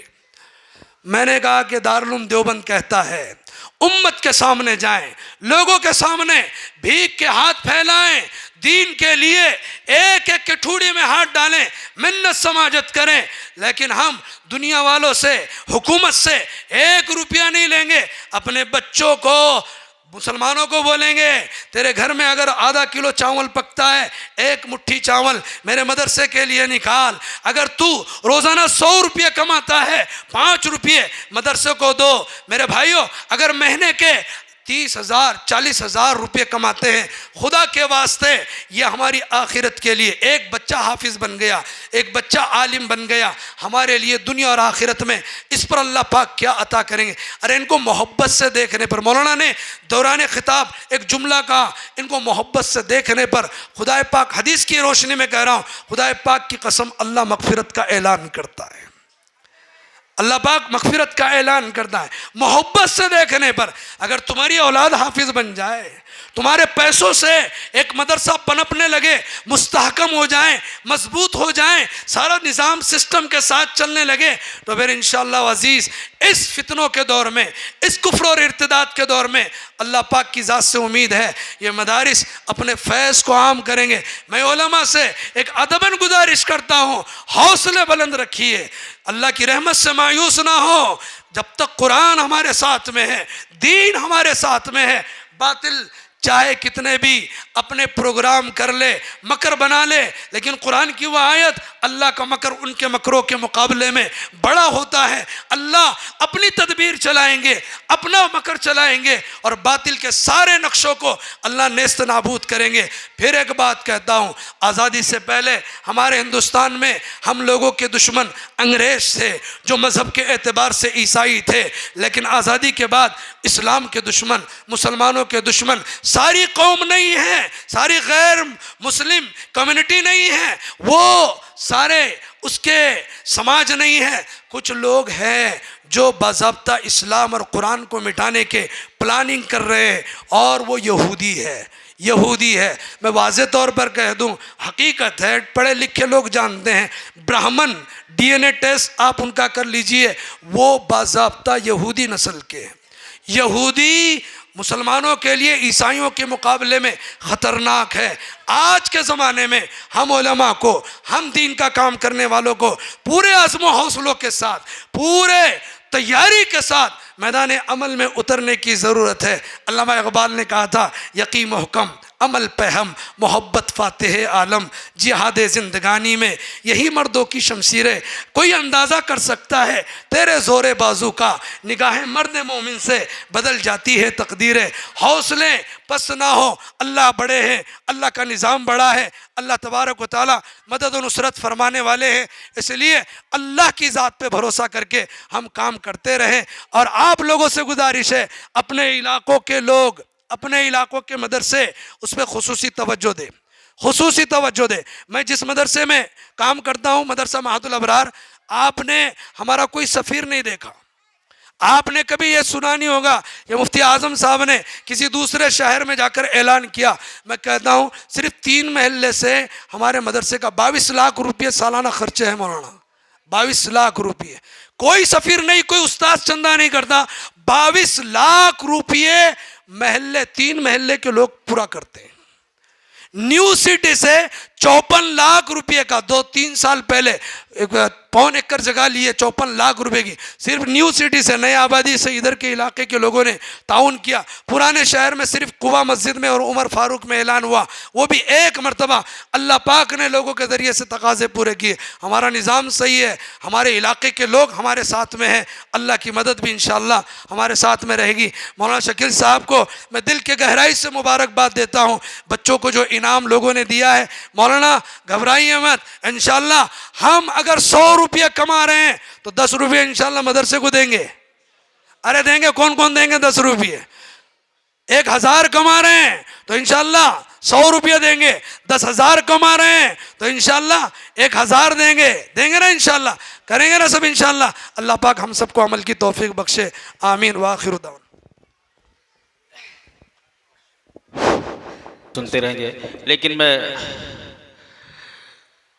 بہت بہت شکریہ ادا کروں گا ہمارے ان 2 مقررین حضرات کا، جنہوں نے ہمیں بہت ہی آج کام کی باتیں بتائی ہے۔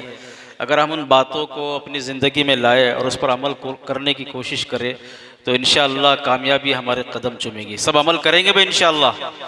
بس اب جو ہے دعا ہوگی، دعا پر ہمارا یہ آج کا جلسہ ختم ہوگا، لیکن دعا سے پہلے میں آپ تمام حضرات کا شکریہ ادا کرنا چاہوں گا۔ حدیث مبارکہ کے اندر اللہ نے فرمایا، اللہ کے رسول نے فرمایا کہ من لم یشکر الناس لم یشکر اللہ، کہ جو انسان بندوں کا شکریہ ادا نہیں کرتا وہ کما حق اللہ کا بھی شکریہ ادا نہیں کر سکتا۔ تو میں اس موقع پر سب سے پہلے تو ہمارے جو معزز مہمان ہیں ان کا شکریہ ادا کرنا چاہوں گا کہ انہوں نے اپنا قیمتی وقت جو ہے ہمیں دیا اور یہاں ہماری آواز پر لبیک کہتے ہوئے تشریف لائے۔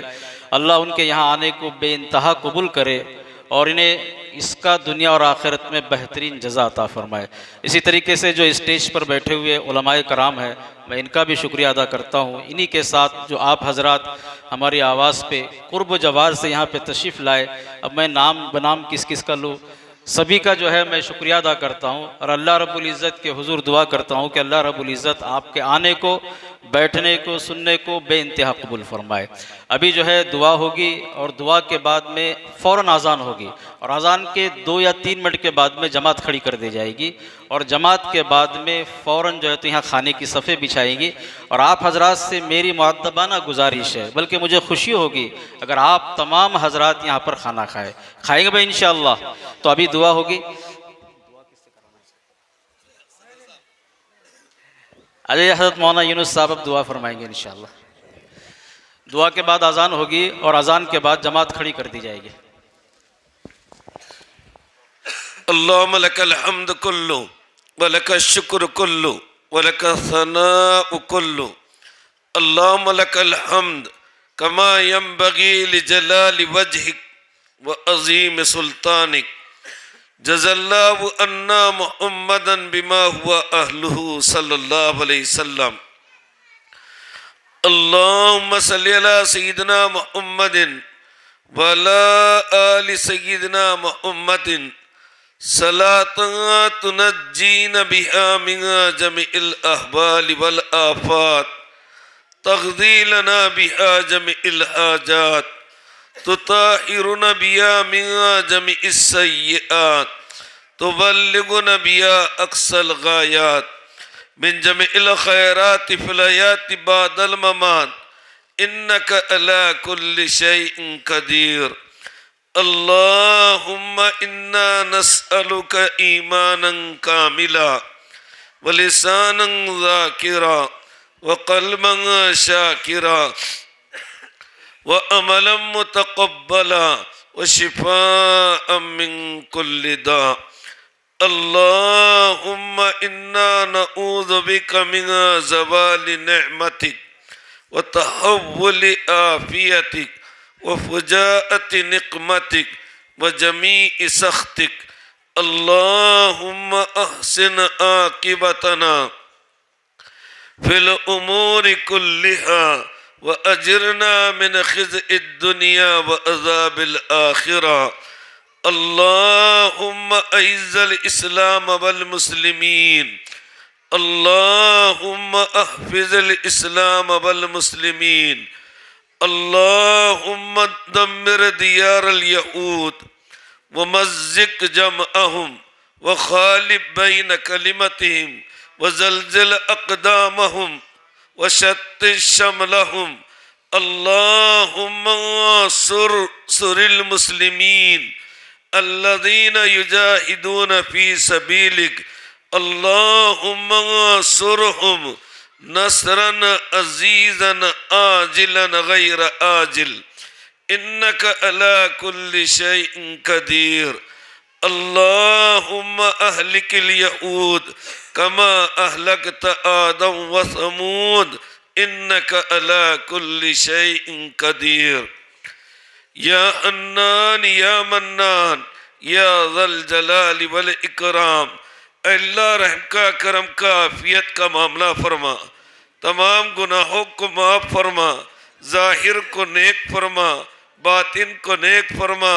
اے اللہ دنیا بھی بنا، آخرت بھی بنا، تیری رضا عطا فرما، تیری محبت عطا فرما، تیرے حبیب کی محبت عطا فرما، کوثر کا جام عطا فرما، نبی کی شفاعت عطا فرما. اے اللہ تیری رضا کے ساتھ، نبی کی شفاعت کے ساتھ جنت کا داخلہ مقدر فرما. اے اللہ یہ شعبان میں برکتیں عطا فرما، رمضان کی رحمتیں عطا فرما. اے اللہ ہر بلا سے بچا، مصیبت سے بچا، پریشانی سے بچا، حالات سے بچا، دقتوں سے بچا، مولک قسم کی بیماریوں سے بچا، ہر شر سے بچا، ہر خیر عطا فرما. اے اللہ جمیع امت مسلمہ کی حفاظت فرما، جو ہمیں پریشان ہیں ان کی پریشانی کو دور فرما، جو بیمار ہیں انہیں صحت تامہ دائمہ مستمرہ عاجلہ مرضیہ بالعافیہ عطا فرما. اے اللہ اس ملک کی شرین کے شر سے، نفرت پھیلانے والوں کی نفرتوں سے حفاظت فرما. اے اللہ ہمارے مدارس کی حفاظت فرما، مساجد کی حفاظت فرما، خانقاہوں کی حفاظت فرما، مراکز دینیہ کی حفاظت فرما، مکاتب دینیہ کی حفاظت فرما. اے اللہ جتنے فتنے چل رہے ہیں، اے اللہ ان تمام فتنوں سے ہماری، خاص طور سے ہماری نسلوں کی حفاظت فرما. اے اللہ ہماری نسلوں کی حفاظت فرما. اے اللہ مدارس، یہ مساجد، اے اللہ باطل کی نگاہ میں کھٹک رہے. اللہ اے اللہ تو اپنے فضل سے حفاظت فرما، باطل کو ہدایت دے. اگر ان کی قسمت میں ہدایت نہیں تو ایسے ناپاکوں سے اپنی زمین کو پاک فرما. اے اللہ جو مسلمان بندے بندیاں دنیا سے جا چکی، اللہ ان تمام کی مغفرت فرما. آنے والی شب برات میں ہر ایک کی مغفرت فرما. اے اللہ جتنے یہ سن رہے کہہ رہے، اے اللہ اس مجمع کو قبول فرما. اے اللہ اس میں تیرے نبی کے وارث بھی ہیں، قرآن کے حامل بھی ہیں.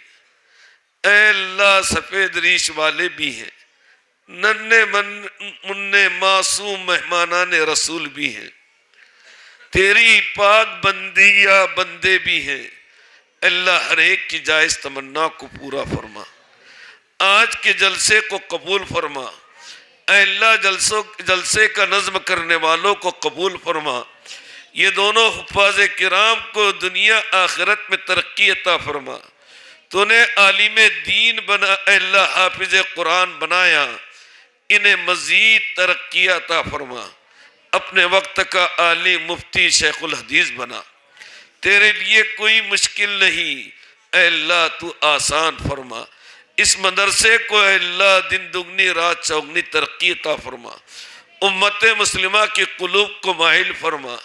اے اللہ اس مدرسے میں ہر خیر شامل حال فرما، ہر شر سے اے اللہ اس مدرسے والوں کی حفاظت فرما. اس کے فیض کو تا قیامت جاری اور ساری فرما. اور جتنے ہمارے مدارس اسلامیہ اے اللہ قائم اور دائم ہے تمام کی حفاظت فرما۔